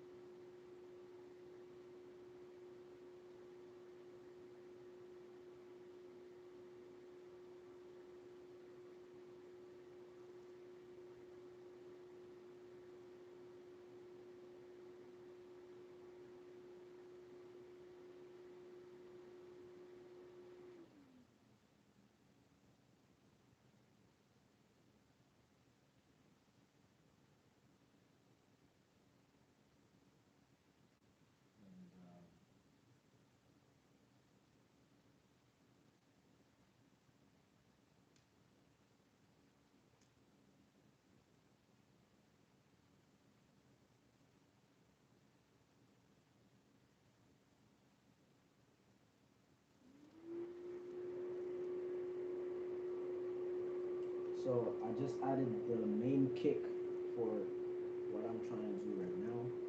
So the next stop is for me to add to stack up some of the kicks. Either stacking it up or actually swapping them out. Because, like I said, I do not mind swapping kicks and playing around with kicks and doing none of that. I'm very comfortable doing that. Um, I enjoy trying things out until it knocks the right way. Um,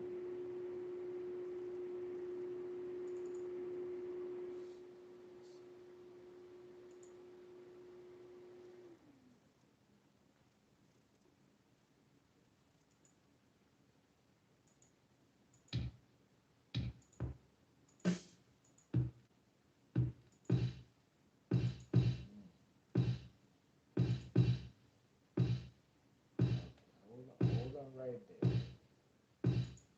I like this, and I like this. So here's what I'm gonna do. I really like that.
this one, I'm gonna replace the sample for that one, and I am going to add that sample that I just found. Of course, now it's not here no more.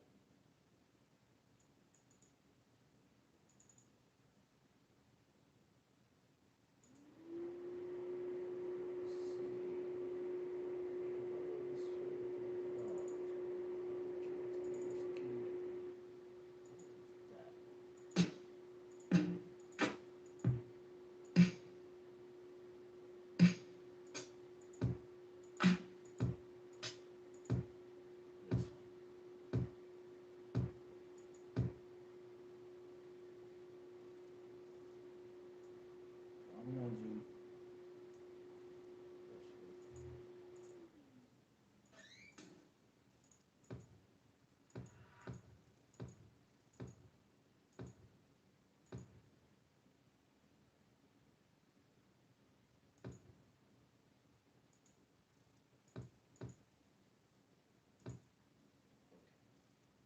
So what I'm gonna do right now, I'm gonna take the MPC 3000 kit, I'm gonna copy it, and I'm gonna add it on this one here.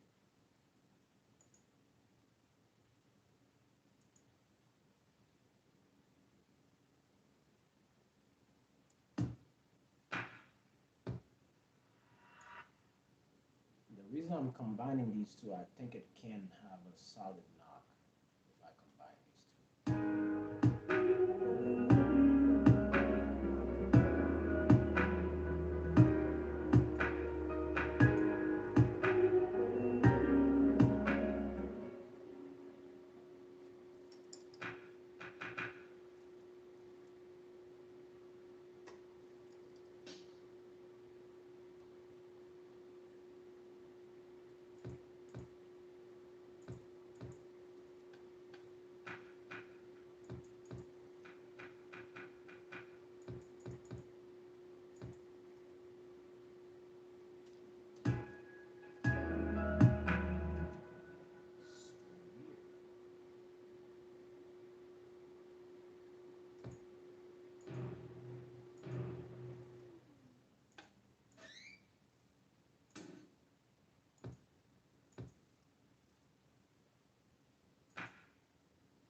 So this one, hi. That's Lila, but I know that's my wife. I see you, babe. I see you. See you. Try to add some flair to that. Thank you for watching. That's the thing. My wife being at work and she's watching me, so that's awesome. That's awesome. So this is what I got so far. So now I have. I'm gonna pull down that last kick that I have. Put it over there. Now let's play.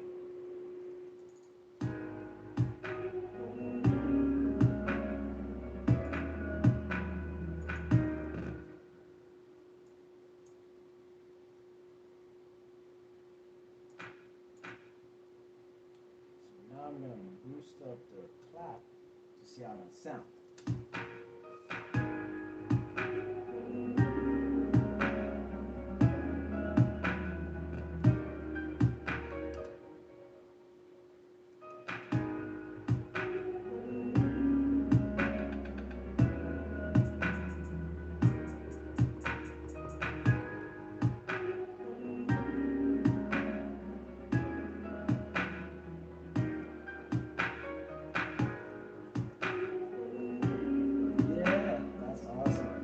Thank you, babe. Thank you. That's great. It's cool to have everything on a bigger screen. A bigger screen makes everything so much better. And me and my wife, like we really, really go like all out in what we're doing. Go from music standpoint, work, kids, and her Tumblr business, her work, her cleaning business. We're like everywhere, and it takes a minute to really put all these things together and to be effective at them. So, yes, so I love you, babe. Thank you for watching me right now. Hope I don't disappoint.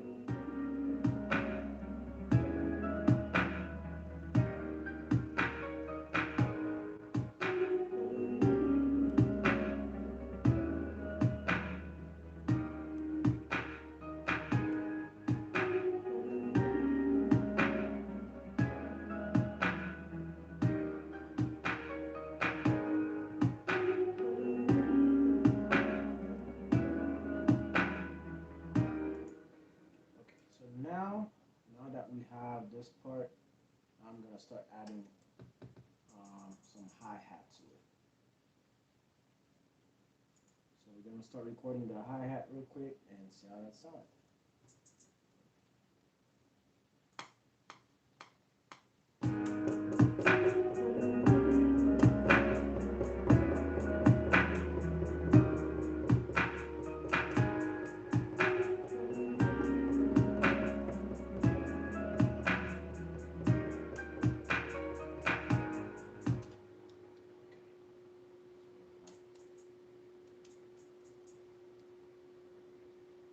So hi-hat is done. We're gonna quantize it so it can sound the way it's supposed to.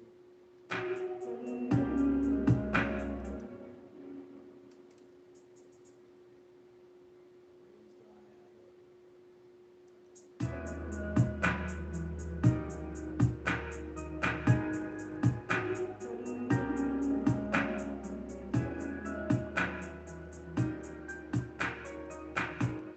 Alright, so now we're gonna do a quick crash. Let's do a crash. A reverse crash. Crash. So reverse crash.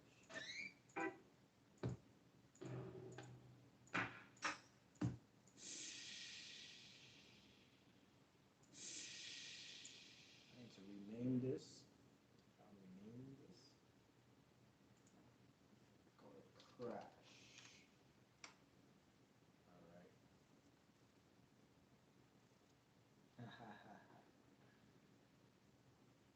That's awesome. My wife just shared just shared a picture um, with me of her watching my live on at the store. That's really cool. I love it. I love it, babe. That's great.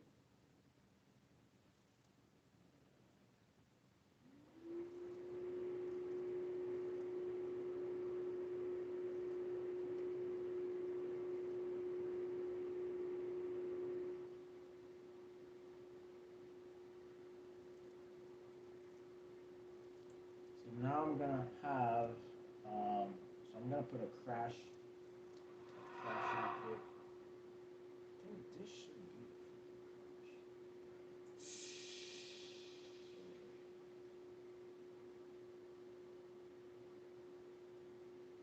So now I'm gonna add the crash.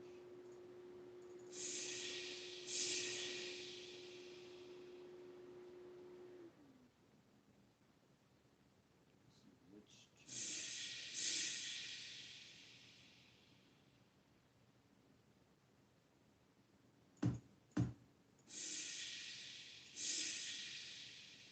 that's why this shouldn't be like that.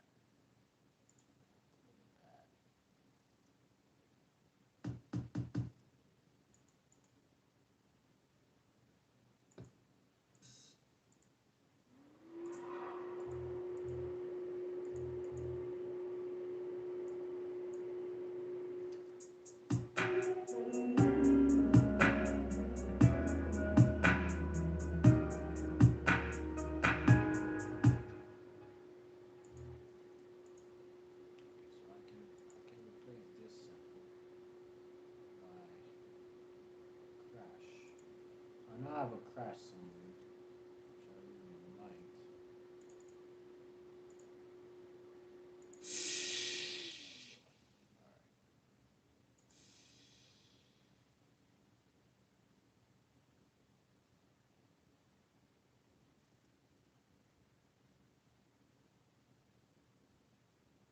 All right. I did have this.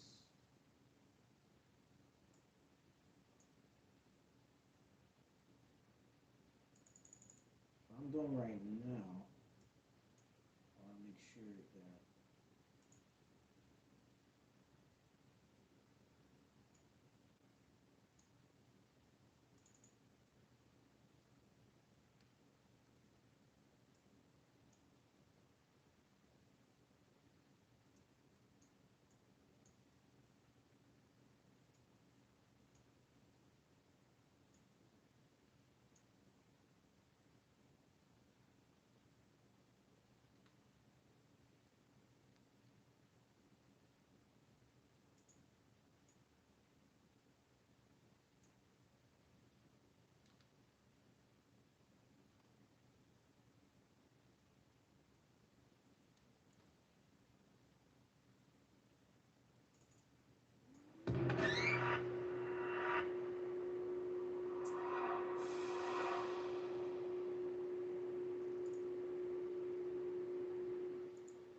okay. So now we have the whole crash.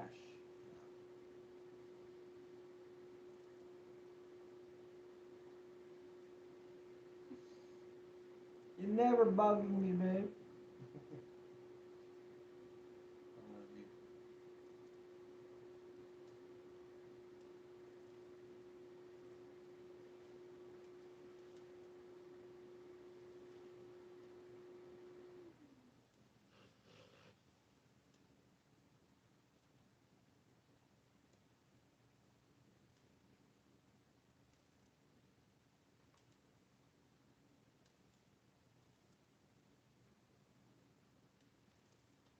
So yeah, so we have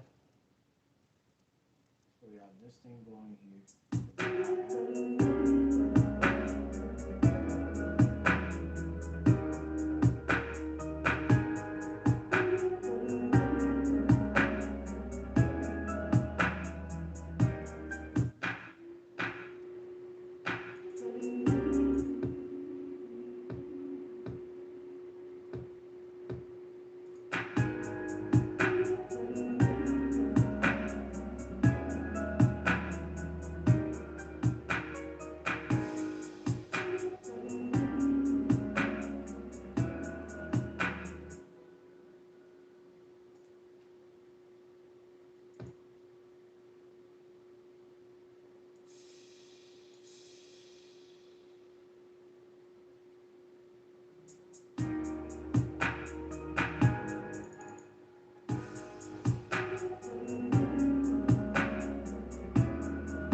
Okay, so this is pretty much set up. So next thing, this one doesn't require it. I mean, I can try 808, but I don't see why we need an 808. But always worth to try.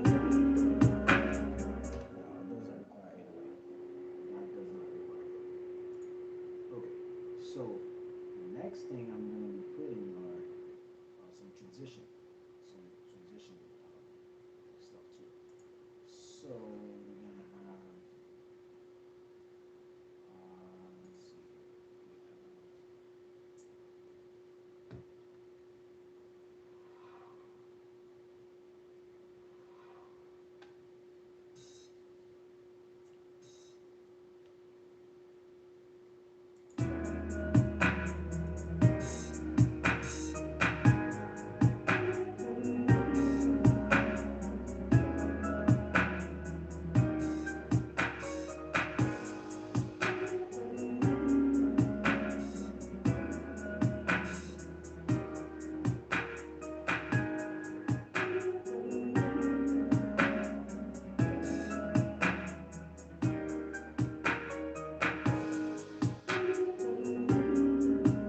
So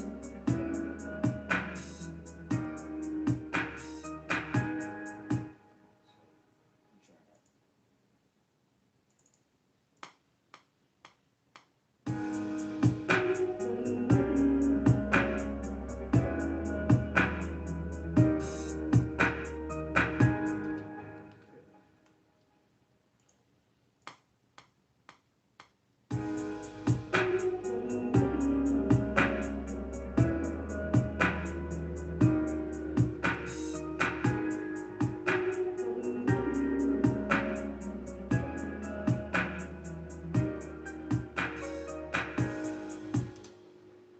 I don't know if I did that right, but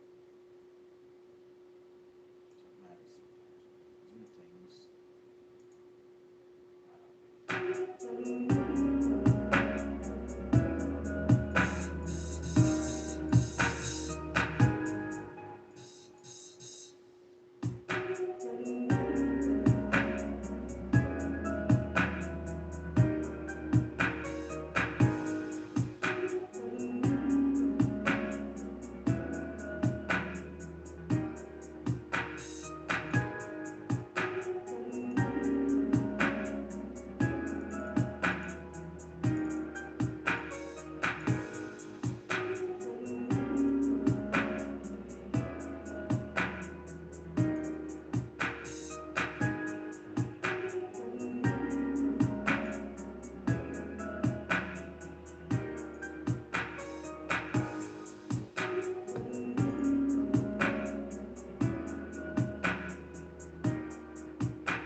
So, joke of the day. My wife just sent me that one.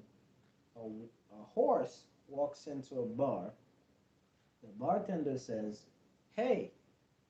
The horse replies, "Sure." Hey, horse. That's fine. All right.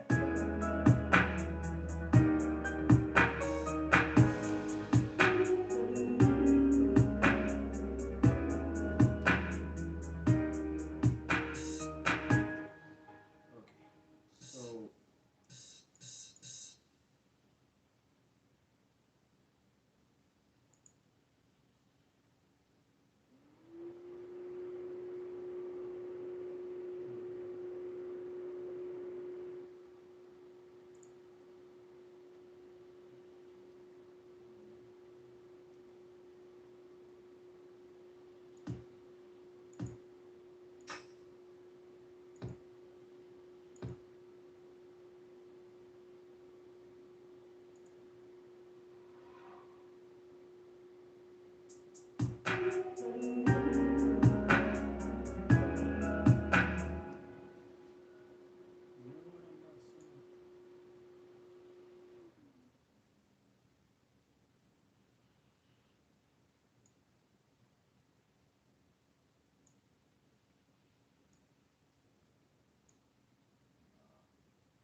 And these are the parts of that's the whole production thing.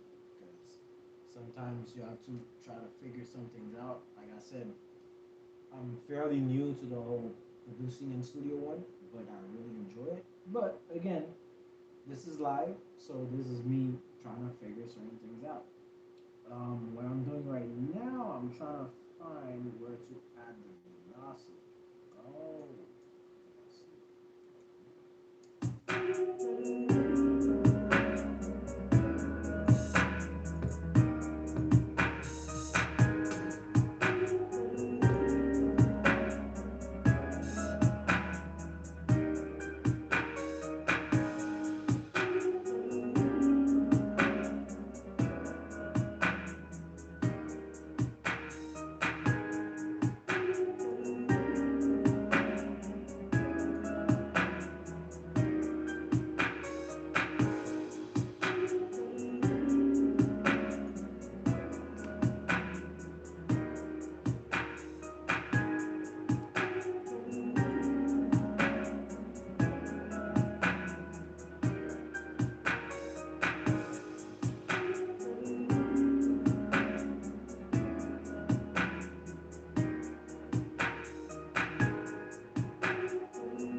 So this one's pretty good. I don't want to complicate it too much.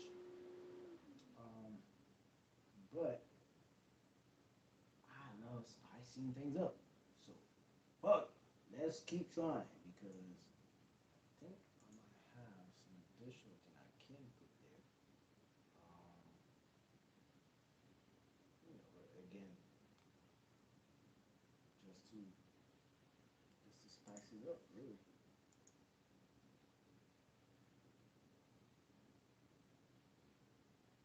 So um, so the next one I'm gonna use right now, I'm going to use.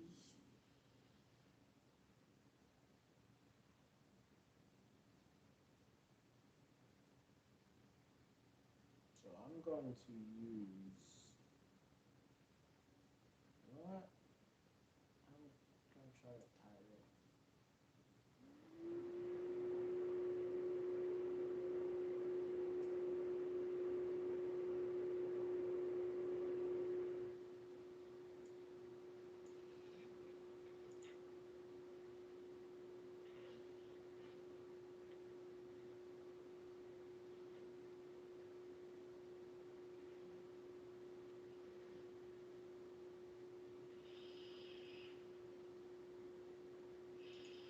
Don't mind the sound because, like I said, I'm testing things out. And I test things out until they sound right, and I go along. If it doesn't sound right, hey, we change it. Change it, boy. Change it. So really, um,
wow.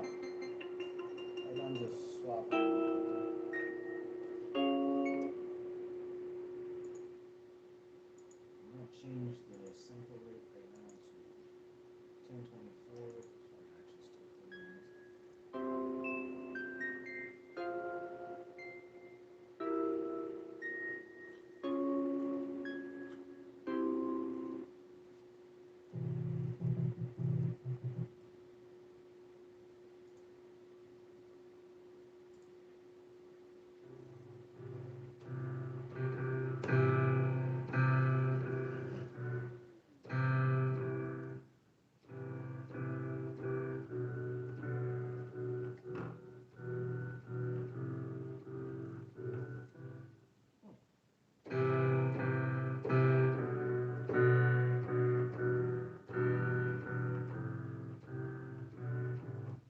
Let's not get sidetracked here.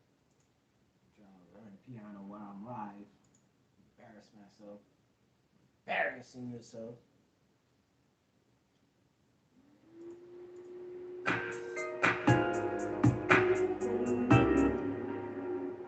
Mm-mm. No, sir. Not sound right. So,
eleven, 11, baby.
Thank you, babe. See, my wife is checking it out. You know, I love her support. It's really amazing.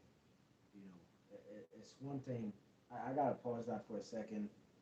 You know, to send a big shout out to my wife because you know, no matter what, you know, if you and your best one, your spouse, your significant other, or the one you rely on, if both of you see the value in each other, it it makes so much. It makes everything so much better. And like she's such a big supporter of what I do, whether it's career wise, school wise, music wise, fashion wise, any little ideas I run to her and say, hey babe, what you like? She'll drop whatever she's doing to listen to what I have to share to her, and I do the same with her. You know, if she has some ideas, if she has to change things around, and you know, most of the time the world will see it as like why are you switching things that much, or why are you doing this, or but with us, like we're so supportive of each other, and that drives me better because I say to myself, I don't want to disappoint her.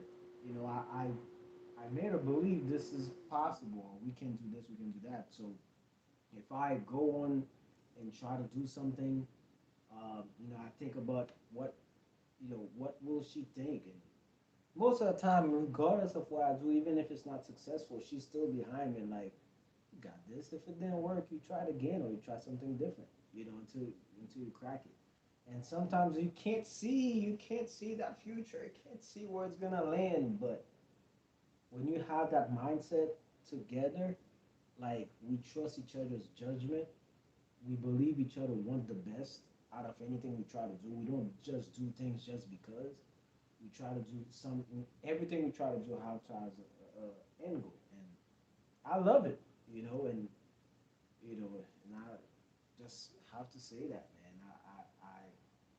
If you find the right person, man, just do a great, the best you can to do a good work-life balance because making beats or making music and doing things that maybe you might know your skill set and you might know your dream what to do.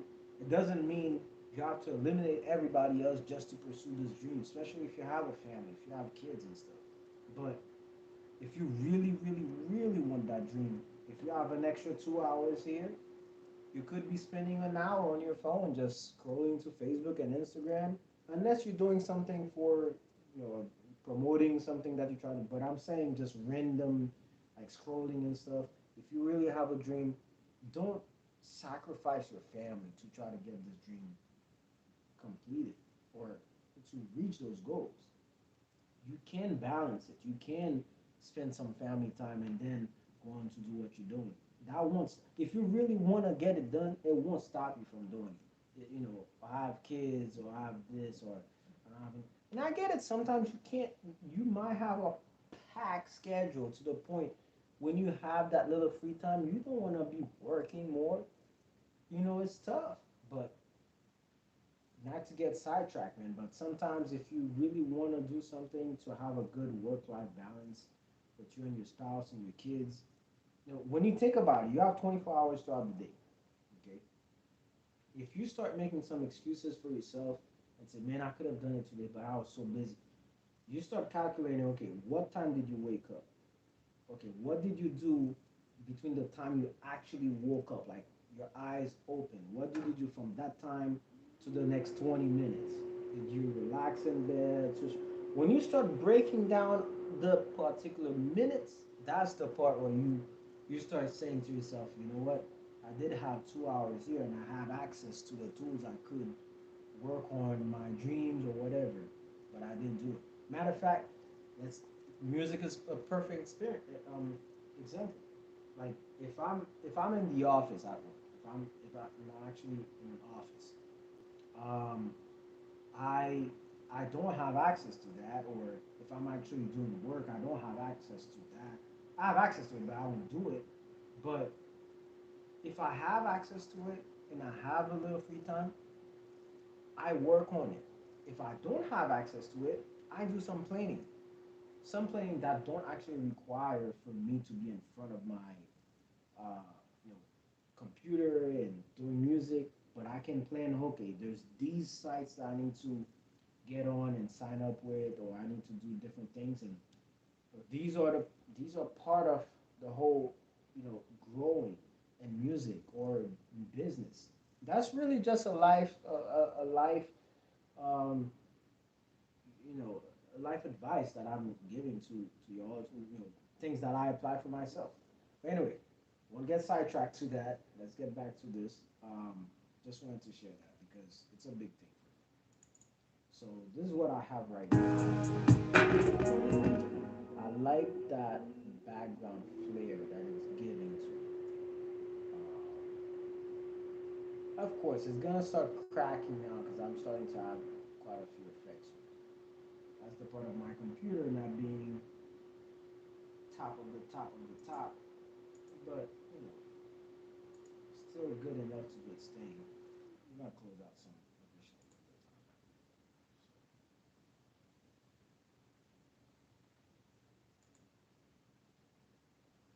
Okay, should have.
Stop those.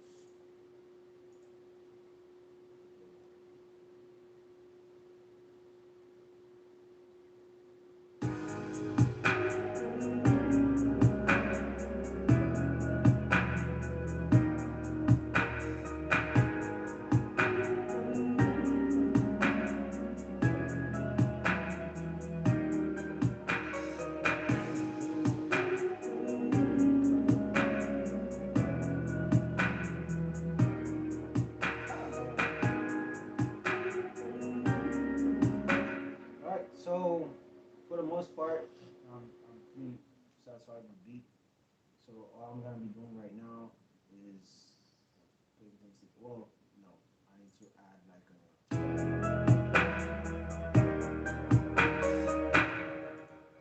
need to add like a transition, which is once I add the transition, it should be much better.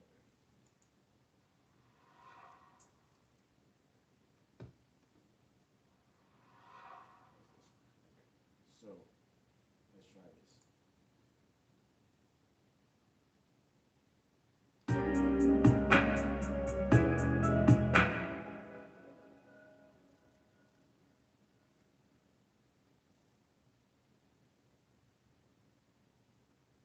Hey Amanda, thank you for watching. Thank you, thank you, thank you. Really appreciate it. Really appreciate it. Shout out to the whole Dizzy D's family, man. Like honestly, from Billy to Mark to all these guys, Adam, all these guys who either goes to Dizzy D's or work at Dizzy D's. I appreciate it. I really appreciate it. These guys always welcome me, always welcome my wife. It's a big deal. I really appreciate it. I hope we make it to the top to some level. I'll rock that Dizzy D's hat like all day long. Just say, yeah. And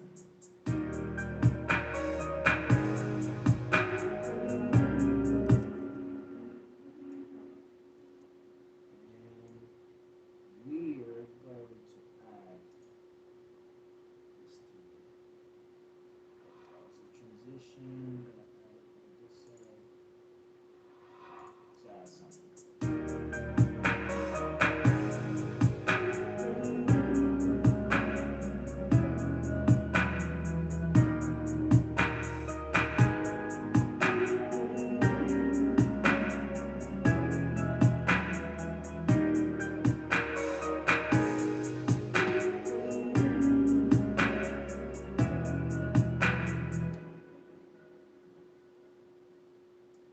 My transition is a little too.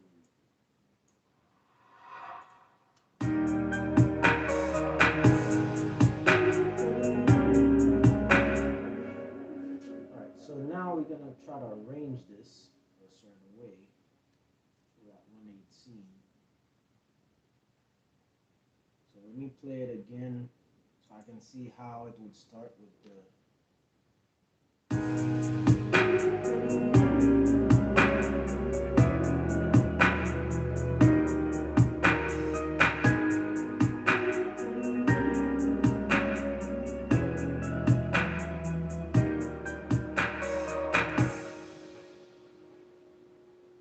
I think the way I'm gonna start it, I'm gonna start it with the piano and the vocals. That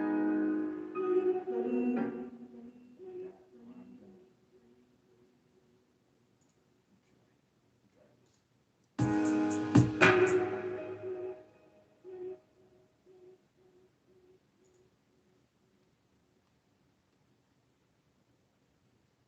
Let's start it right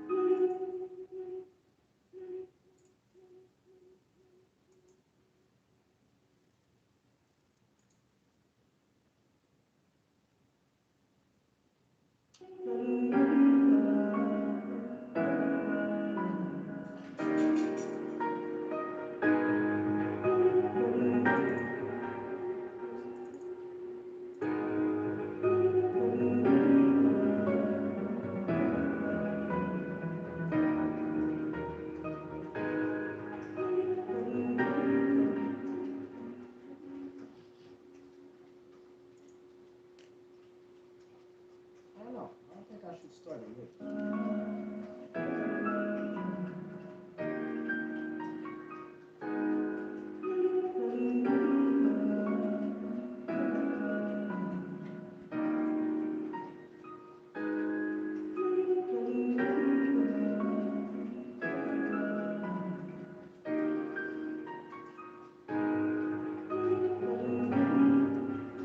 I'm gonna do it like that. I'm gonna do it something. I'm gonna do something a little bit different. I usually try to start my beats as soon as you start hearing some sounds, like before you know it, the drums comes in. But again, this is for sync licensing. I think I can be creative on that one.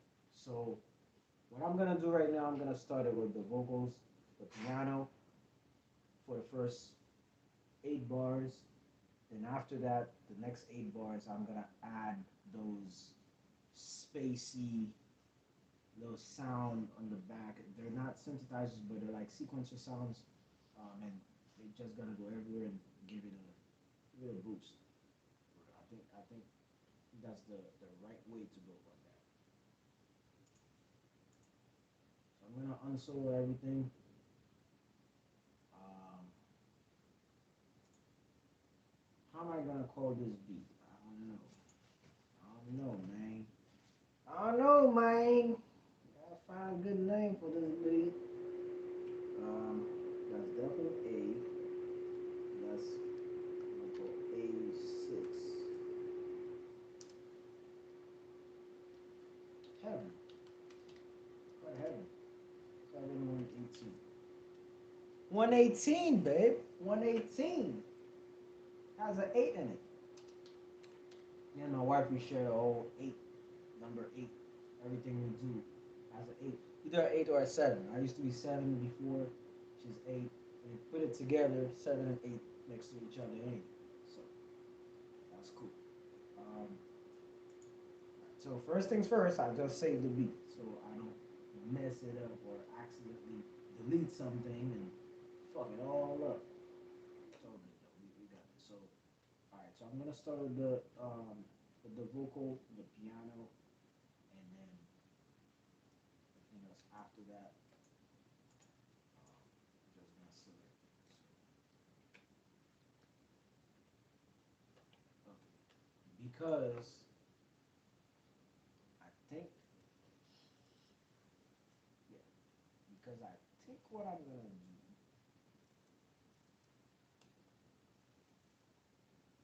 yeah, what I'm gonna do,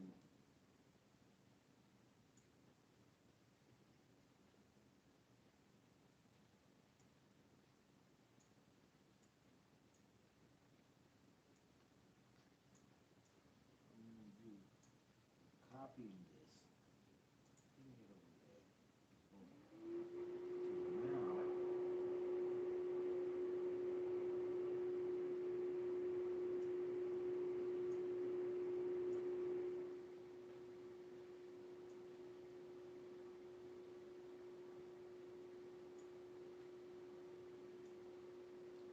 now it's gonna start that.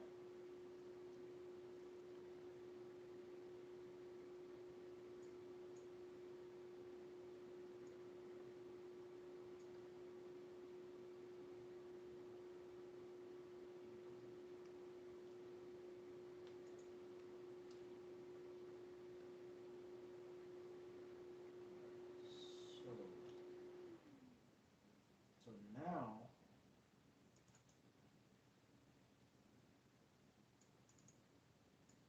I'm gonna create a separate section where I can have that same transition name that I had, full bar before.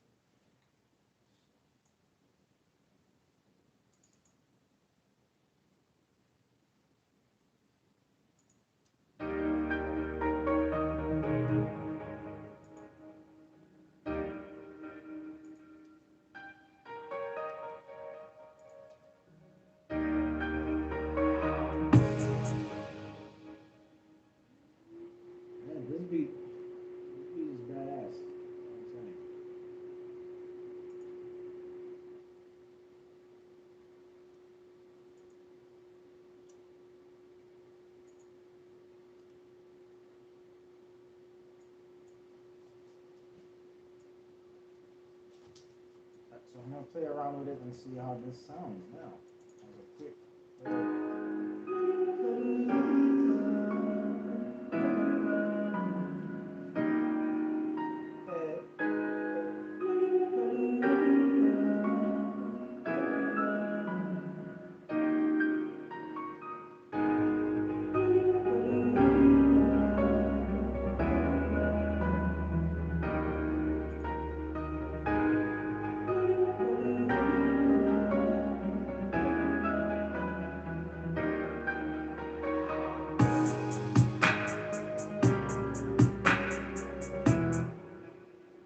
so I won't put this yet. I'm gonna put this one. So this gonna be on the hook, but let's not play it like that.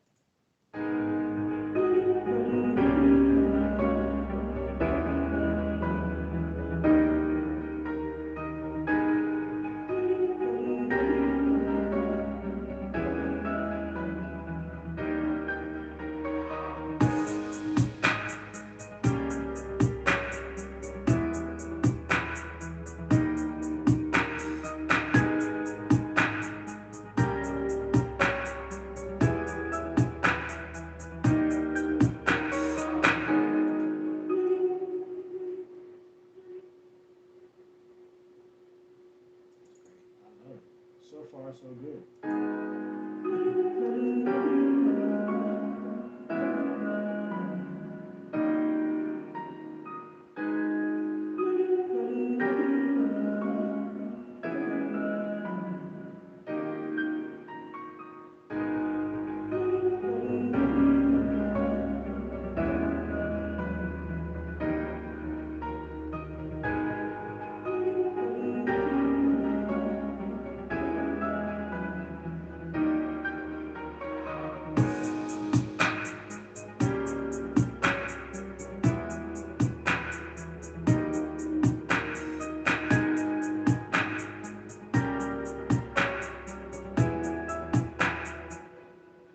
Okay, okay.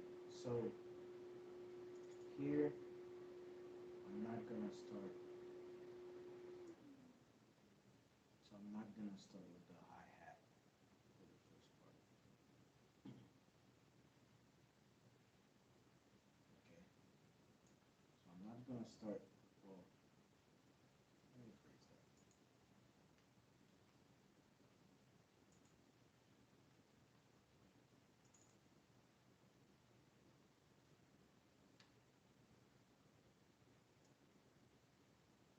Okay.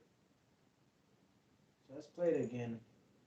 Again, guys, I don't have anything on the master bus. I don't have God particle. I don't have any compress on the master bus yet. Nothing. This is purely just me putting the whole thing together first.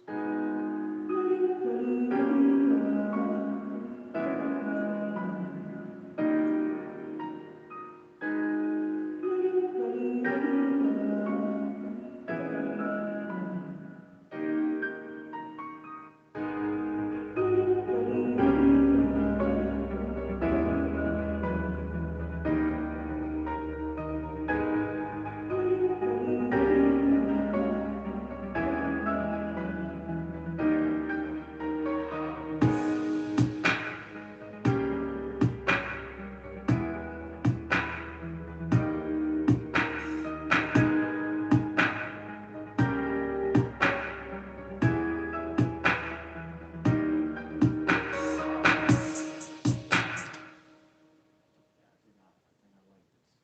I like how that I put it. Make it all come together. Make it all come together, my brother. Mm. All right, let's hear this. Let's hear it again. Hey, by the way, this is part of production. Hearing things over and over and over again until you get the sound that you're trying to get. So you get that sound. Once you get it, like no one can take these away from you. No matter how what kind of knowledge you had on some frequencies and stuff, if you can do some basic EQ, and especially these days when there's so many presets, You can use these and tweak it to your liking, understanding why you're doing certain things. Um, Even if you're not super good at some things, it's good to use some presets and see what they're doing within the presets. I'm talking about EQing. Like for instance, a piano. If you don't EQ the piano, yes, it will sound like a piano. It will sound great on a beat, but if you EQ the piano a certain way, there's a certain range of frequencies. If I can pull, I think I had this on my piano before that. So what I'm gonna do, I'm just gonna pull the EQ here. So this EQ, for instance, that's for the bass line. And you would think, oh, everything low end, should be part of it. No, even this Infinity EQ from Slate Digital have certain section of it that it boosts up, and some other frequencies it doesn't need. It just rolls it off, and you might just click the preset for it. It sounds good, yay, keep moving forward. But if you have some extra time, you can actually take a look at it and say, why did they have this part? Why did they keep this? And understanding when you have a higher frequency sound like a clap, a snare, and comparing to a bass line or a kick, you see the difference why they're eliminating other frequencies. The reason they do that is so that the frequencies don't clash. Now you might not hear it, but you hear a master track from a industry person and you hear yours, it's like, yo, there's no doubt about it. Like you know how to make beats and you know how to put things together. But for some reason, the one from the industry person or the one that's like professionally done is crispier, it's louder, you can hear all the instruments, and yours, the concept is there, you can dance to it, but it's not clean. It's not clear. And it took me so long. When I'm saying so long, I'm talking about as far as this year to really say, I need to stop. I need to EQ a lot of my stuff to make it sound cleaner, to make things like I need to focus on certain things, compressors, EQing, and making sure how to get the sound to be warm and tight. Also, how to brighten it, how to give it width, and all these parts are little details that you might not think about if you don't know, or you might know about it, but you're taking it lightly. You say it's just a beat. I mean, when I'm sending it off to the artist, they'll mix it themselves. The engineer will mix it, but it's much it's better if you spend that time to try to understand the sound that you try to get, and if you can do some basic mixing for it, then that sound that you send to an artist or a producer or engineer, they'll have a little bit less to do.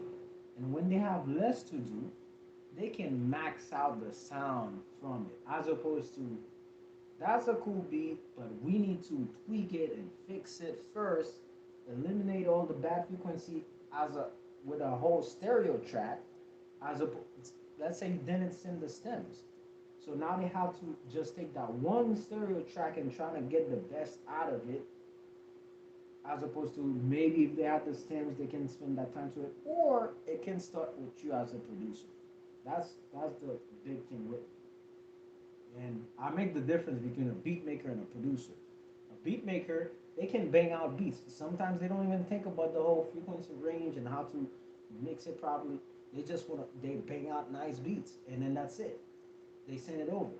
A producer usually, yes, they make him. They might not even be a beat maker, but they come up with the structure of it and removing certain things and understanding how to make the beat in a way that an artist can perform on it. Because not every beat an artist can just perform on it. Of course, they'll rap on it.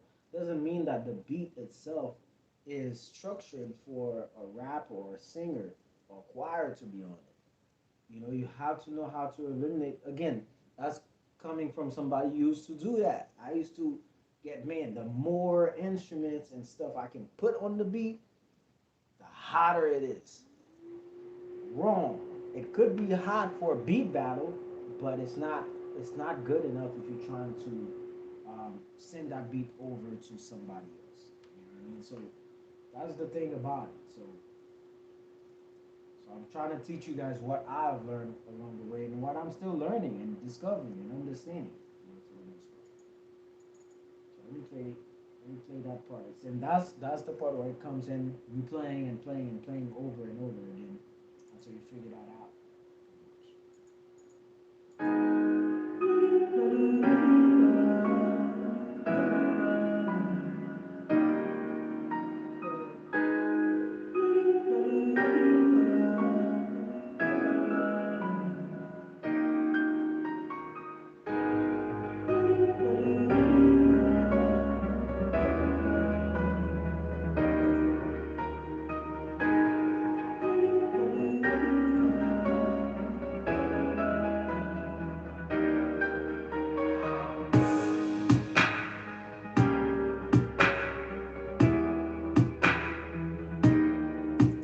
Man, I can't lie, man.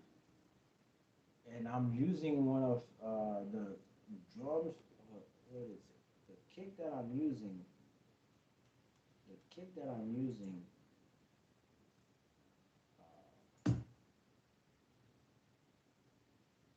That's an MPC 3000 kick.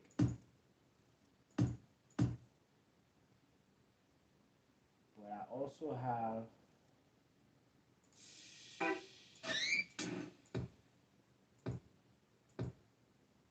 have this kick that's from Ski.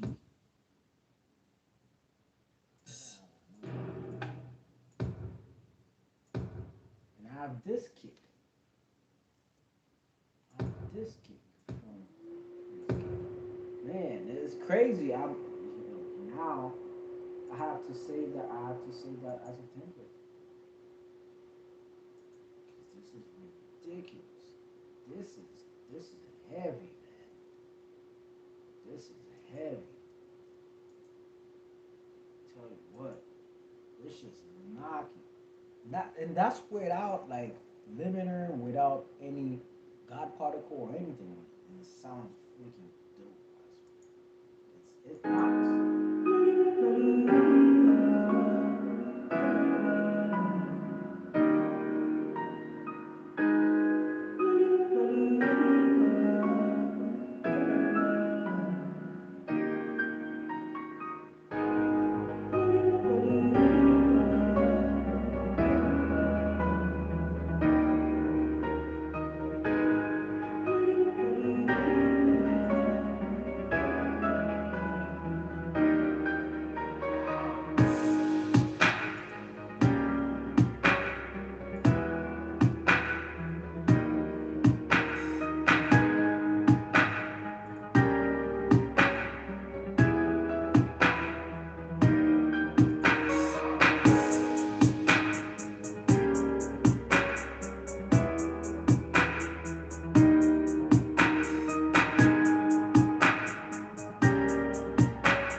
Okay, so now the next step that I do in my process, okay, I, which is something I started doing yesterday, probably will get like a a monitor control, because with a monitor control, I can just turn off those speakers without having to, just like I'm doing now, standing up and going and fixing it like that. But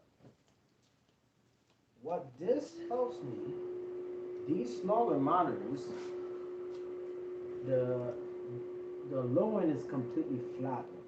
And the reason I put it flat is to see how will my beat sound like on a completely flat speaker. Okay, so I'm gonna play it again, guys.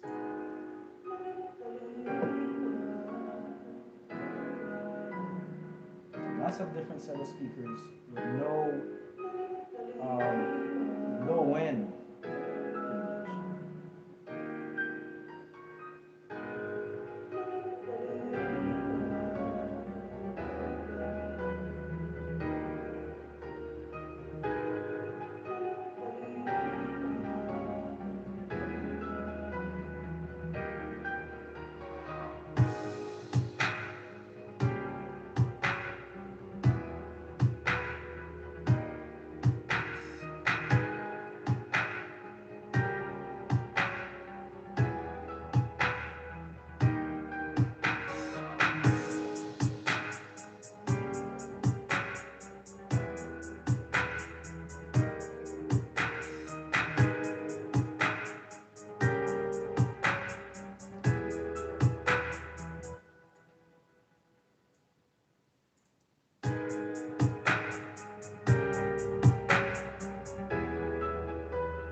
does. So it sounds good with with um, with a flat low end, with a flat the low end being flat. That's what I want. That's exactly what I want. I want somebody who's listening to this beat on their phone, on their laptop speakers, on their car stereo speaker. It doesn't matter where you listen to. What I put on these beats, now I want you to start hearing it properly. Okay, so let's see.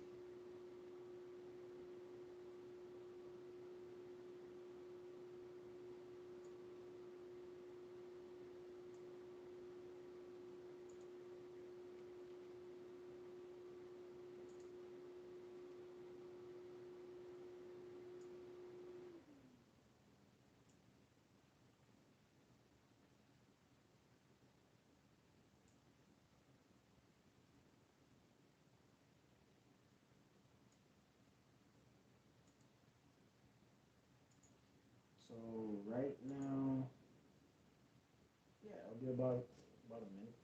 Um,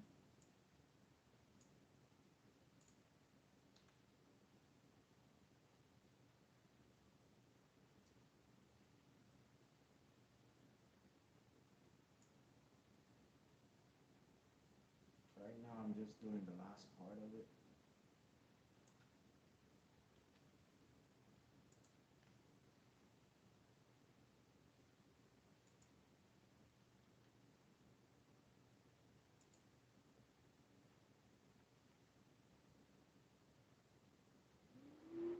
Now I'm gonna play the whole thing. So that's how.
What I'm gonna try to do, I'm gonna actually up these an octave.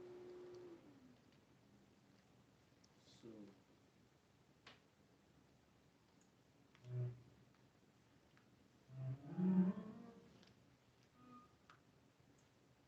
let's see how that sounds.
something pretty decent.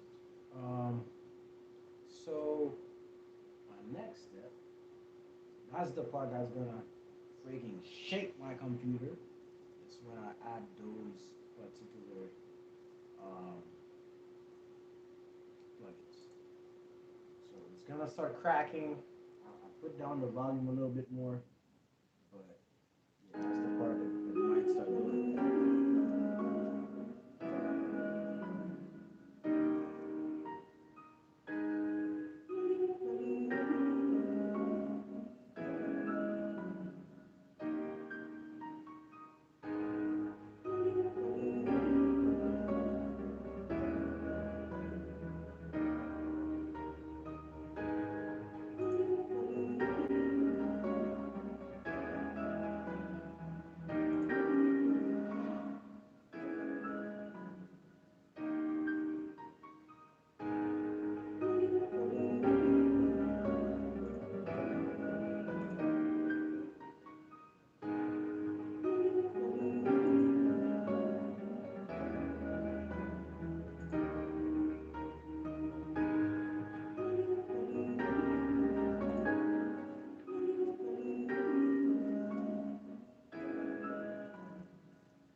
Again, this is another instance where the tape machine doesn't give it the right saturation for me. I have it here, but I'm not putting it on.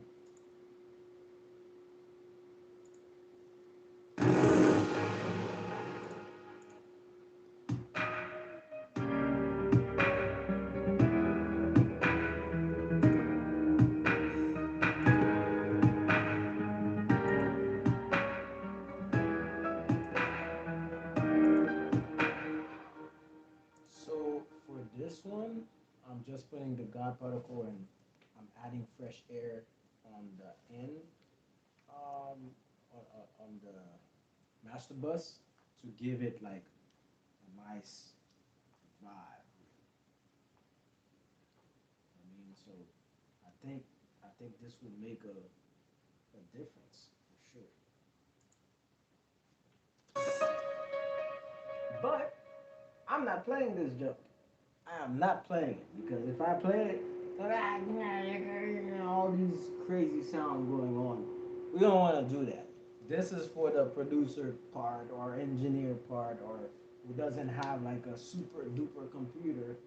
Hopefully next year I can that's probably the last few things that I will be buying. I'm definitely gonna be buying MacBook Pro. Um, for those, but I'm a PC person. I'm still gonna have my PC, but music production wise, I think I'm gonna definitely have that MacBook Pro and roll with it because these type of things would not be happening as well. It is what it is. These are heavy plugins, and I understand what comes with it. So yeah, I'm gonna be bouncing this really quick, and then yeah, once I'm done bouncing this, and we'll call it a night. But I really, I really enjoyed this process. Yes, I made one beat, but I also mixed about four of them, um, so it's not too bad. Again, I call this Heaven A6. So we'll call this A6 Heaven, and that was 118 BPM.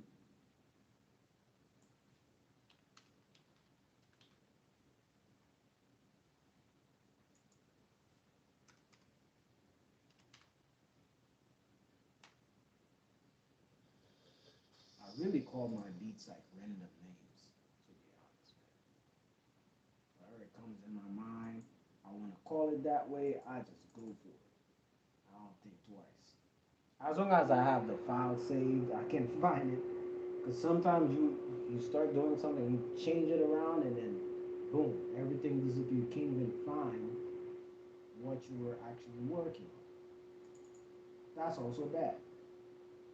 Okay, um, that's folder A, and I'll be saving it here.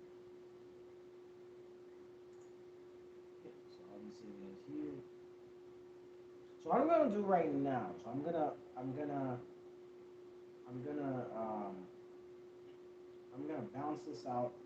Once I'm done bouncing it out, before we close out for tonight, I'm gonna line these beats up and I'm just gonna play them just to give you guys a vibe of what I tried to do tonight on how I try to um, work on these beats and mix them a certain way, have them pretty much about the same volume so that if someone gets on my uh, Sync Licensing portfolio, if they're trying to get some beats, the moment they hear one, it's not a one off. It's not a, ooh, that sounds so good. And then the second one, ooh, okay, sounds pretty good. And the third one is like, what is this? And then the fourth one, ooh, good. The fifth one, that's horrible. Or the third one, like these inconsistencies, you don't want it. Whereas, you another beat maker or a producer might be much better than you, but because yours is organized and you take your time, you have a good portfolio. Of course, you have you know, at least like 50, 100 beats, on one portfolio, one platform, and they start checking you out on multiple platforms, and they see that you're on multiple platforms as well. And then all your beats are consistent. That's why sound. Even if you use some of the key main samples, but even without that, it's like, yeah, they're all together. You know what I'm saying? They're all here. They give you that vibe. That's it. And you just go along with it. You know what I'm saying? So, um, regardless of what you do, consistency, being organized will make you stand out because this is the extra part that some people don't take the time to do so. I hate it, but I love it at the same time. The reason I hate it is because it's just tedious, like a bunch of little things, little things, little things. The reason I love it is because I see the difference it makes for me. Okay, I reach out to somebody. and they see that I'm organized. They see that, hey, do you have your performance rights organization IPI number? Yes, boom, here it is. Oh, okay. Are you accessible on streaming platforms? Yes, of course. Um, do you have this type of account? What do you use? Different things like that. Once you're organized, they tend to take you more seriously. That's just nature of the beast. They do, you know. Again, those little things, man, they seriously make a difference.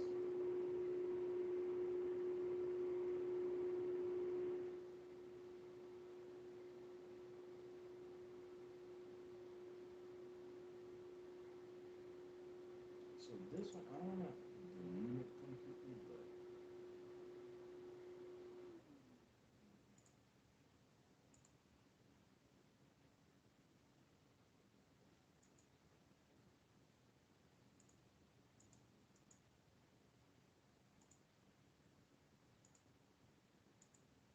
there's only one because I don't want to lose everything.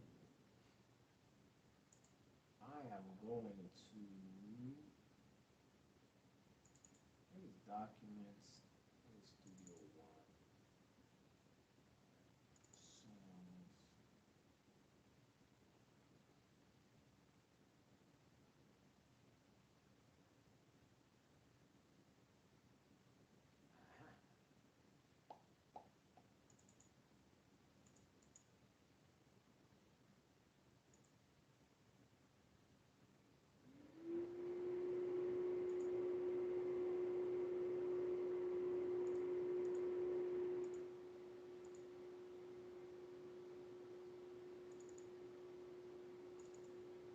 So what I'm gonna be doing right now, okay, I'm gonna be playing.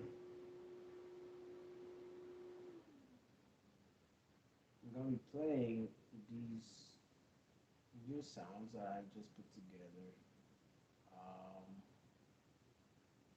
Just to see how they sound, and I'm just playing regular, you know.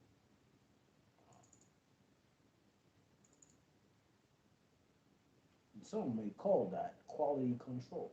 Quality control. Of course, of course.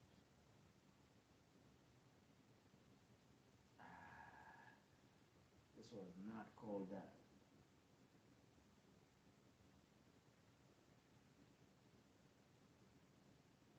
You know what?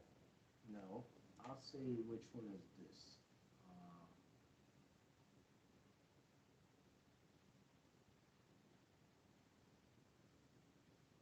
this was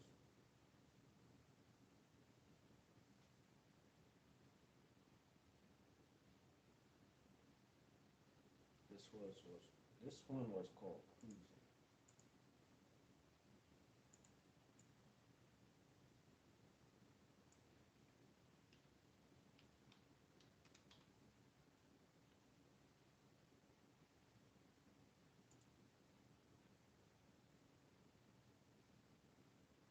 All right. So I'm gonna go ahead and play the first beat, and I'm gonna play the second beat, and so really, right now I'm just gonna be playing 8 beats just to give you guys, what we've done tonight.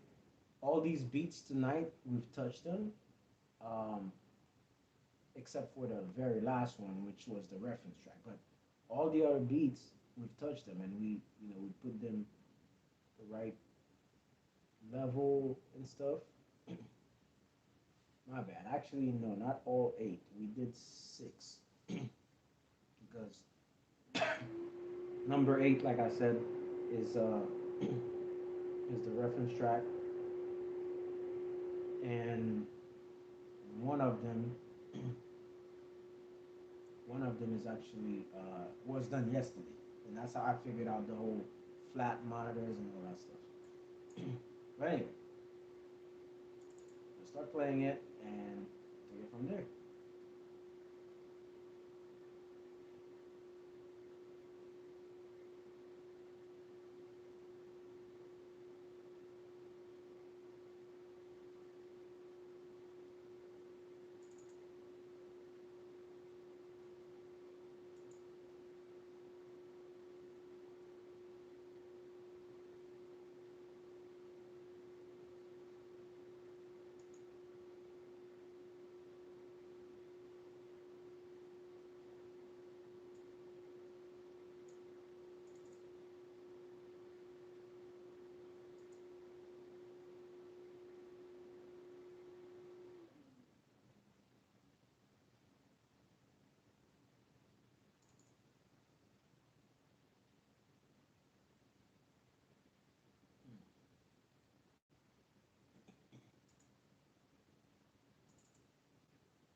Things happening right now.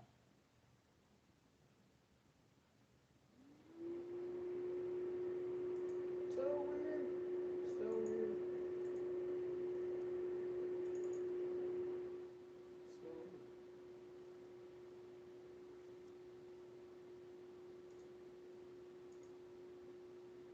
But we don't have to panic. Yes. We have what we need. So I'm gonna restart the computer real quick to get this going.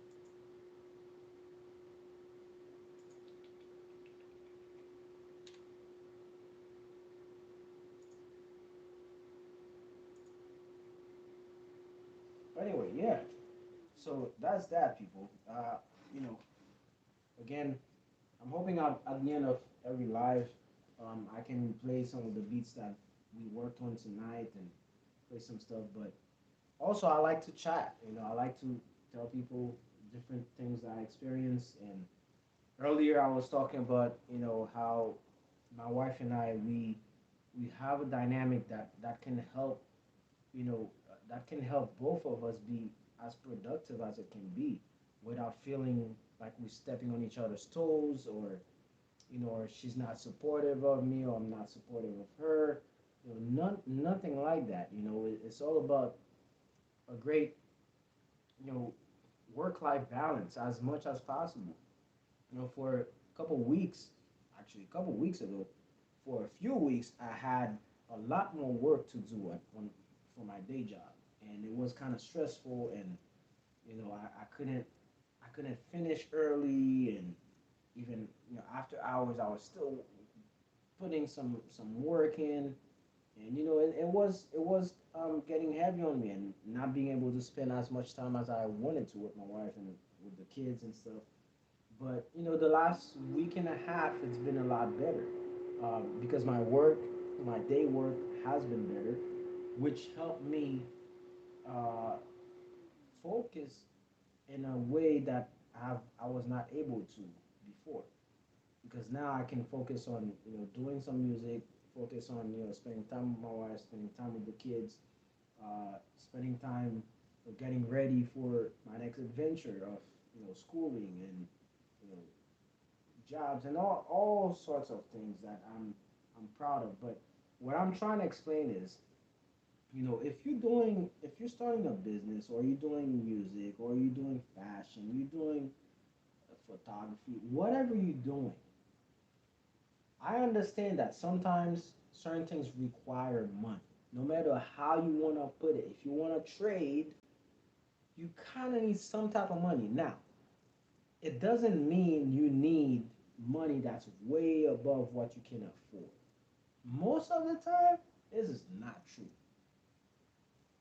It may not be the most professional tool that you're using, or a professional amount per se that you have, but it doesn't mean you can't start what you want to do. You can't begin to put brick by brick what you're trying to accomplish. It's not true. That's why, um, for me, 2 years ago when I started this whole thing, I only had the audio interface, and I had this mic, which is a condenser mic, but it's not. It's really a cheap mic. It's not really a mic that you're gonna record music with. Okay, um, and I had these small monitors, and the reason I bought these small monitors is because I found them, on sale at the time.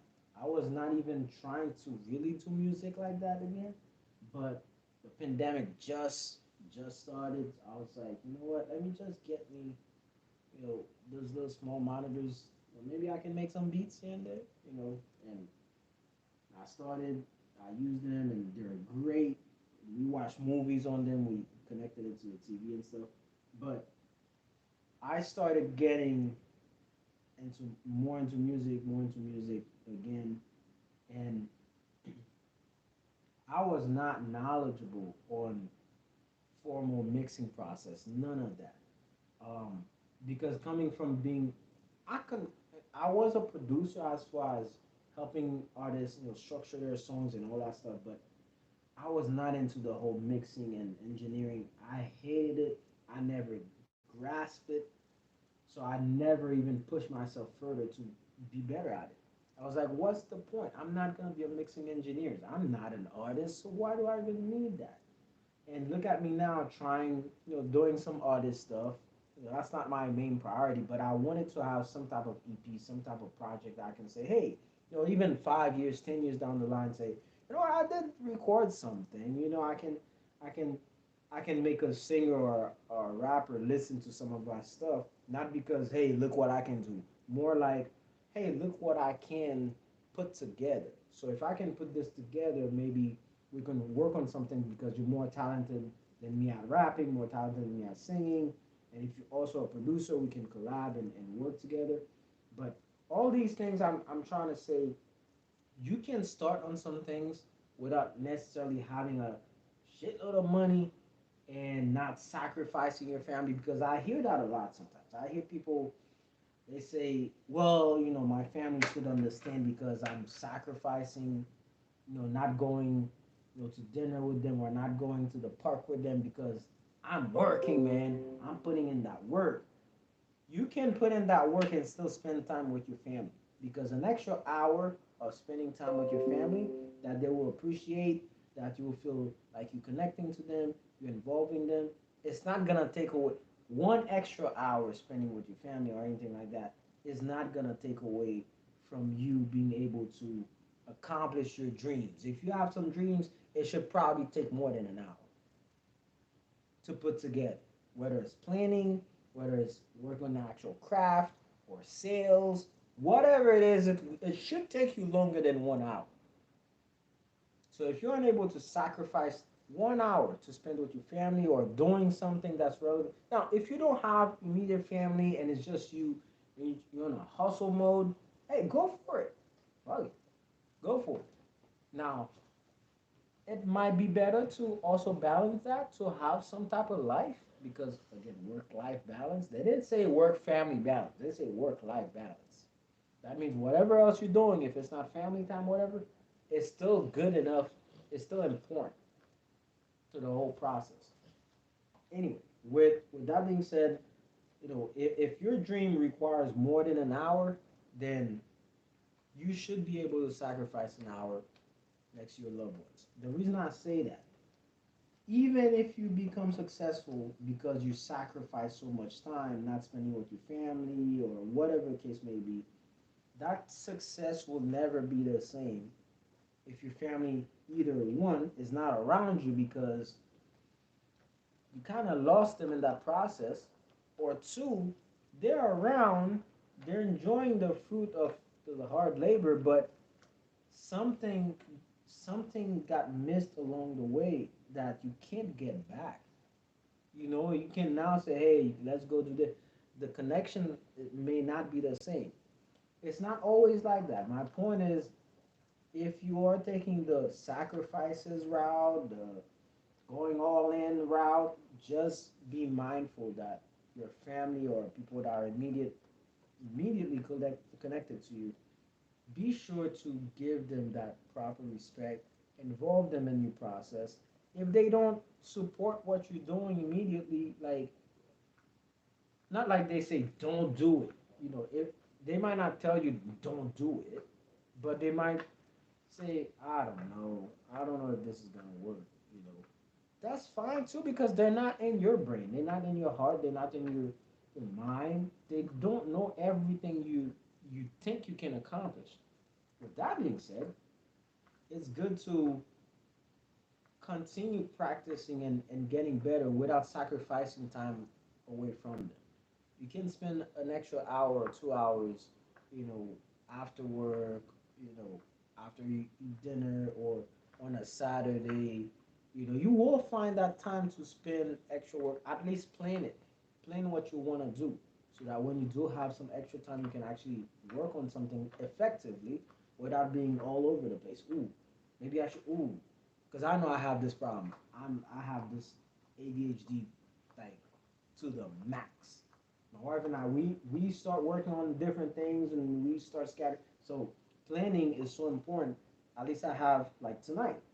I wanted to go live for about 4 hours and do some live stream, and at the same time, I said to myself, okay, so tonight I want to mix beats, and if I don't have enough time to go and make a new beat, then so be it.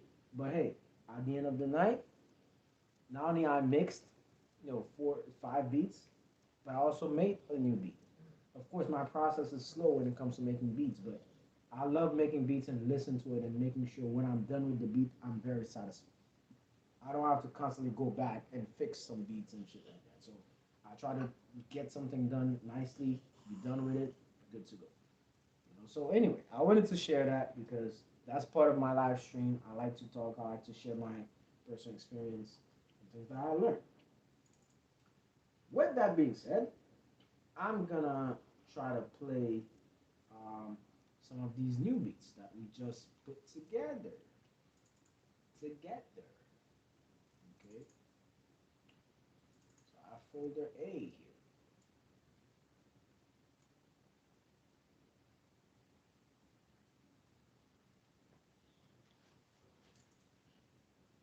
I love the old Windows Media Player. I don't know why. I never like to upgrade. I never like to switch things around because it's weird. But the old Windows Media Player reminds me of when I first started making beats, and and I was playing those beats on Windows Media Player when I'm done. It just gives me that old school mind. Like I love it. I love doing that. But anyway, just in case y'all see that screen, it's like, what kind of Windows Media Player is this guy? Anyway, so I'm gonna play these beats. There's eight of them. So we're gonna go through them and see how they sound, next to each other, and if there's anything that I need to do different, then I'll definitely get to that. But that's gonna be the last thing before we close out, and I hope y'all enjoy it.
Pretty cool. Now that's the new beat we do tonight.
I don't like this.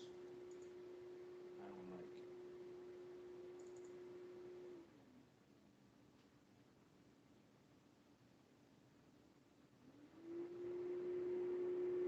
That's the part I'm sharing all my process. Sometimes you bounce something out, you don't like it.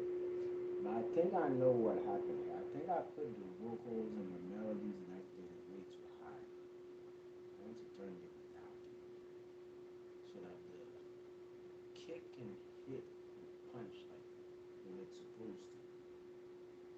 And I also have a feeling on the master bus I put some extra stuff that is not even needed. Again, the virtual tape machine, you have to know when to use it because it can destroy a mix as much as it can make it like solidify it. It can put it to all together. So let's open heaven again and see how that comes out.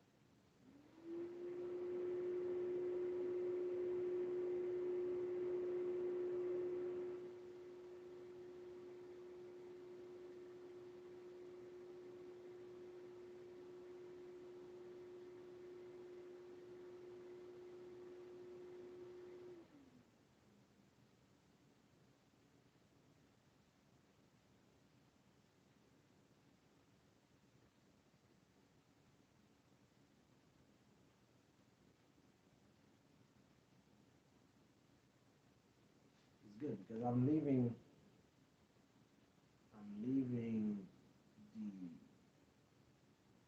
the volume level the same way when I played it earlier. What I'm gonna be doing right now, I'm just gonna reduce the piano and all that stuff and see what's on that, what's on those kick drums.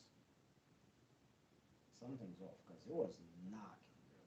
It was knocking. I think what happened is I boosted up all these you know, melodies and all that shit. These needs to be tamed down. These needs to be tamed down. So we're gonna tame them down or tame them back down because they were down initially.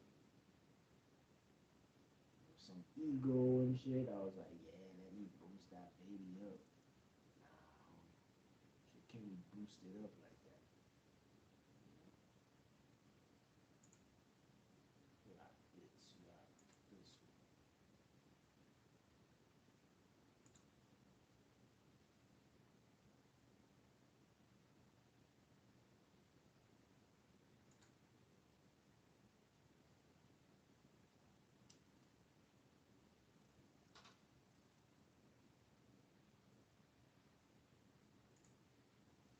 I think fresh air kind of messed it up.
these are the important things.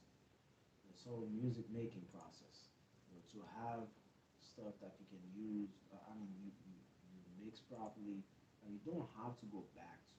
I hate going back to beats. I will go back to beats if I have to, but reality is, if I'm doing a beat and I know I'm done with it, I want to be done with it. I don't want to, like, I was in a rush and did it.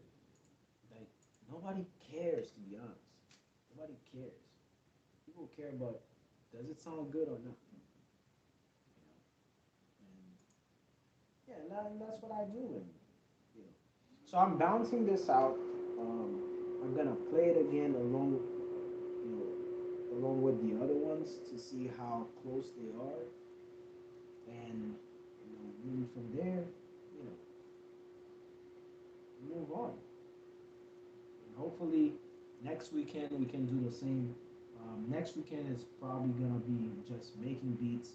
I'm gonna try to time myself to try to do one beat every hour.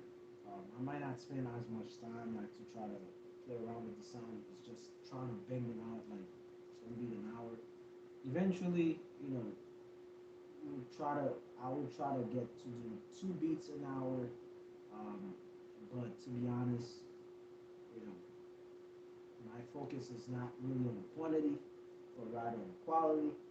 And if I have to listen to something like 50 million times until I'm satisfied with it, then I'll do that. I'm not gonna be in a rush. This is my library that I'm building, and I'm gonna be patient with it. But this one, what I'm doing right now, I'm bouncing it out so that once it's done bounced, and once I bounce it out, I'm gonna play it along with the other ones to see how hard it's this time.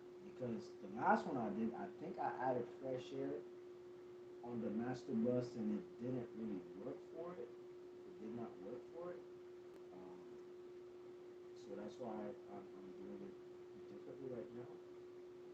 And also there was that one beat, I got the juice. I got the juice. I think I'm gonna load up also after this one to add some volume to it because I think it's a lot. It's too much.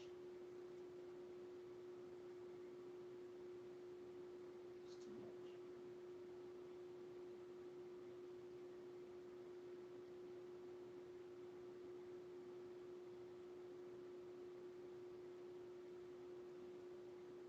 Okay, so remove that particle on that one, and then I'm just gonna play it along with the other ones.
Okay, here's what we're gonna do. Because I'm not liking how it's bouncing, I'm gonna add an AOA to it, but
think I'm okay with that one because I added. So what I've done here, I added a 808 um, without an actual, without playing the 808 as an instrument, but adding the 808 as a sub under the kick, so that there's a little bounce to it. Before that, it was just dry. Again, the drums from EA Ski are amazing. They actually knock, but sometimes you need that bounce a little bit, so I put that bounce into it. Although I have a bass line for the song itself, but I think I think this should make it. I think this should be it.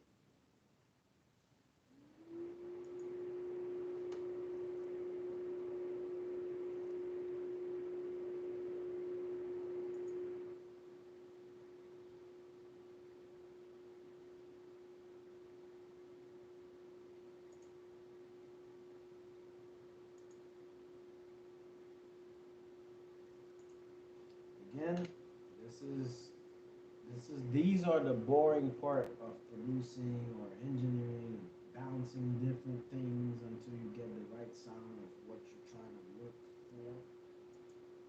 And it takes that time. It takes that time to keep doing it. Of course, there's different setups. You may have a setup that you don't even need to bounce it 50 times. And that setup can work, but if it can't,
it's crazy, man. My wife just sent me. She just sent me a link right now for this craziness going on with the submarine billionaire um, enthusiast that perished. But it's funny how the company already has open position for a submarine pilot. But crazy, man. There's some ways you don't die, man. I'm just saying. Again, I'm not on the family side. I get it. It's somebody that passed away, but I'm sorry. I'm from Haiti. And people like we. There's a lot of different things that happen that nobody really knows about. But hey, we carry on. You know what I mean? But at the same time, something like that to be dying, going deep down like that just to explore the Titanic. It's not even. It's just for adventure. Just it's not even for a scientific, research. It's just for an adventure. and you die, it's sorry, but really kind of thing. You know what I mean? Like it's I don't know. Just saying. But anyway, let me try to play not this, but the new one that I just did. Oh, and I'm gonna remove the God particle. That refresh here.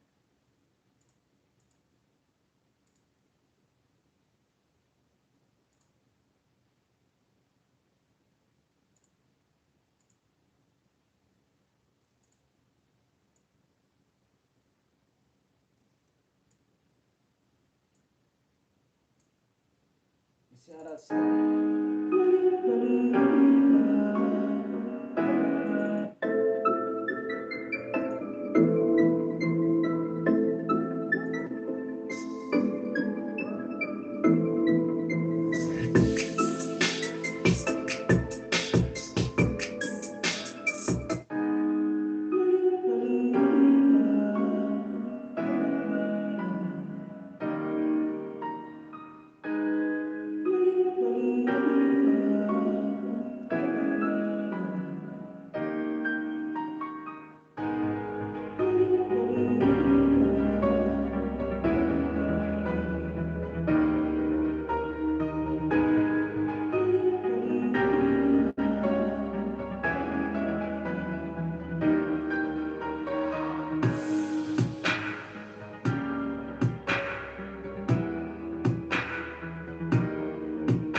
where's the damn hi hat?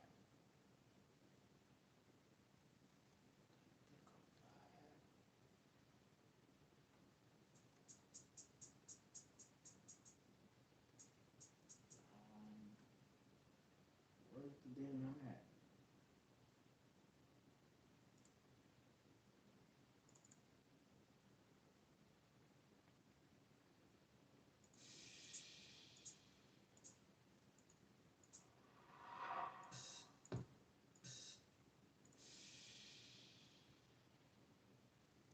Oh.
Snap.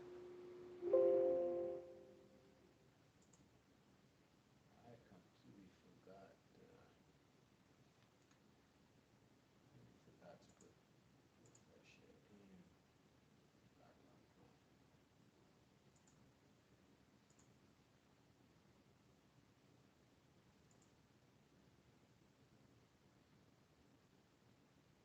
So now we're talking. All right. So really, I just want to make sure that I can.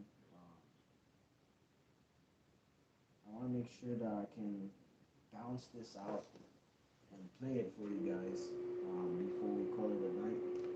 At least I'm getting some stuff done for sure. It's one beat tonight that I actually made, but so cool.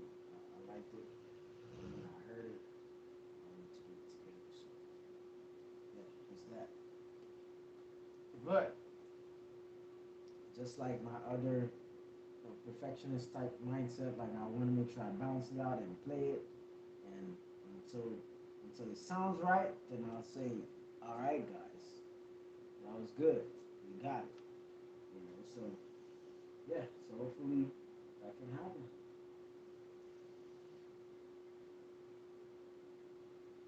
It's fantastic, man.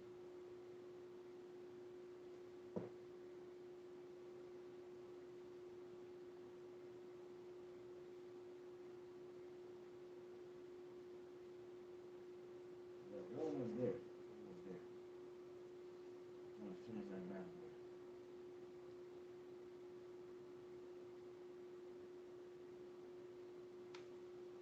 But essentially what I'm trying to get done, I'm trying to. have as many beats as possible up until the floor. Once I stack up enough, then I can legit start feeling okay, this is good, and I have a system that can work for me. So, um, and what I mean by that is once I'm able to put all these beats together, start pushing on those music library platforms, I can start doing this. Besides just me having beats, um, to have on those music library platforms, I also want to release instrumental albums. And hopefully, my goal is to release an instrumental album every month with about like 8 to 10 beats on it. Nothing crazy. Again, it's just for me to be on those streaming platforms one way or another. Whether it's me as an artist, which is just one EP that I really wanted to do for myself as an artist, and then again also to present um, Bricks, who's the next project that I'm gonna be working on with him.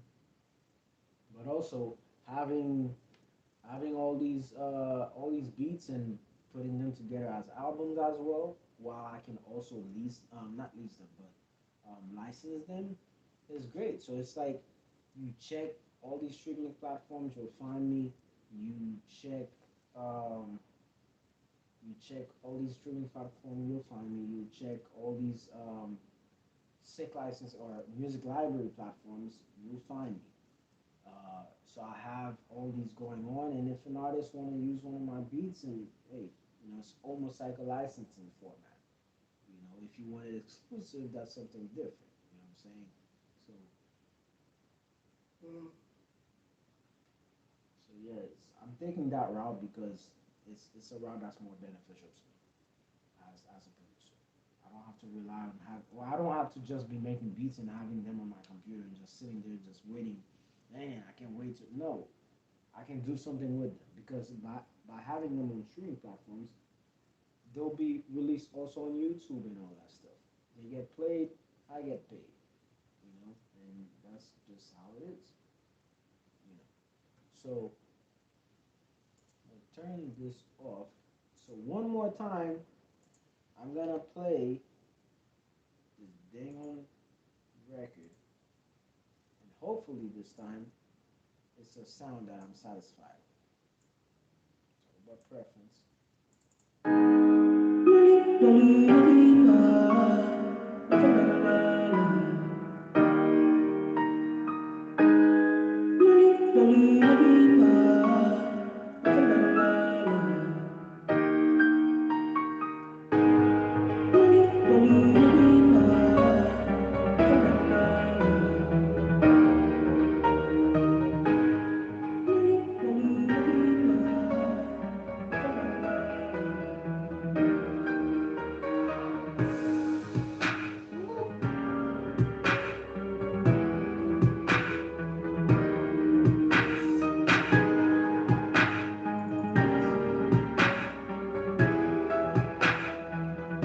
That's why it's like that. I think I got it, but I forgot to put back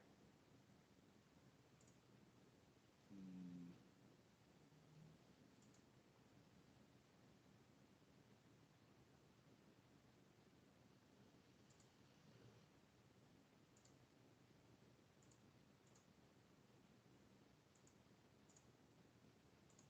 It all kind of sounded all over the place. I'm like,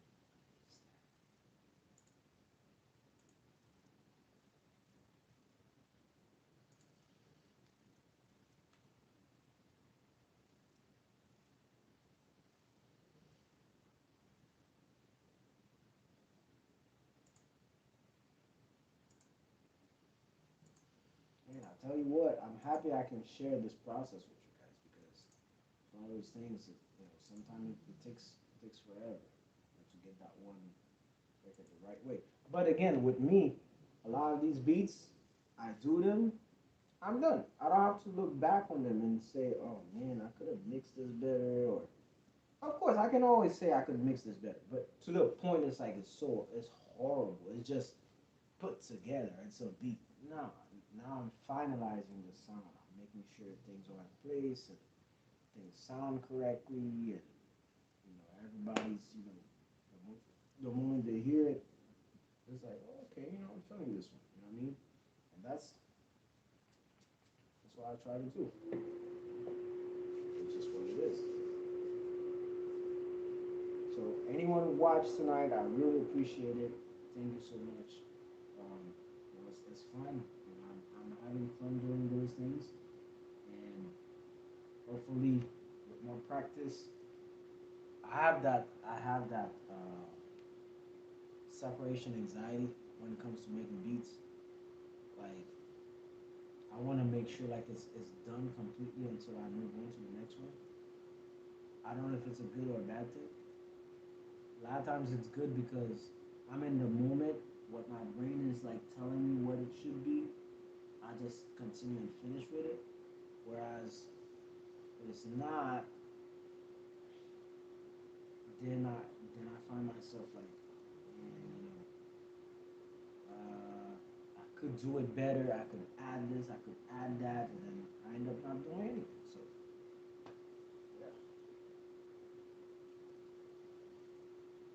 So we'll wait until this one bounce out when I play it, which I think should be good because I heard the kick.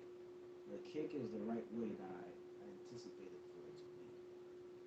So hopefully, hopefully it gets that to me. So we'll see. We shall see. That's the last. That's the last of the Mohican. That's it. Meanwhile, I don't know if I played the last. Well, let me play this one.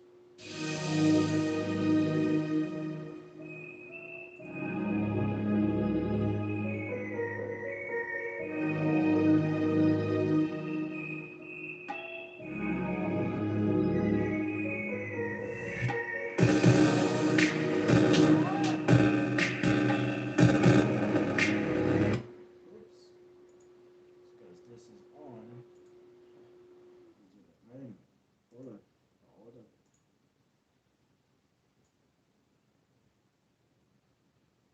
Hold on right there, young man. Hold on right there.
All right, but until then, I hope y'all enjoyed tonight. Um, I know there's a lot of different times I didn't really talk much, but again, I'm just going live and sharing exactly how I work, exactly how I work on these beats. Not anything where I wasn't really teaching anything or showing you guys. Okay, so this is where you go. This is what I was just making beats in Studio One Six. Um, Still learning Studio One Six as far as beat making is concerned, but I really enjoy it, and I really the sound that comes out of it. Y'all see my um, different things I struggle with as far as sounds, as far as computer, as far as mixing things and bouncing things out. Some plugins that I use that I love, but it requires a lot more manpower, and all these things really. Um, this is part of my process, and I didn't want to just skip through it and make it sound like it's so easy. It does take some time, but until then, I hope y'all enjoy. And if you came to the last minute of it, I hope you can subscribe. I hope you can I can earn a subscription from you. Hopefully, um, and I'll be doing these things every weekend. As many as much as I can until I can put this library together.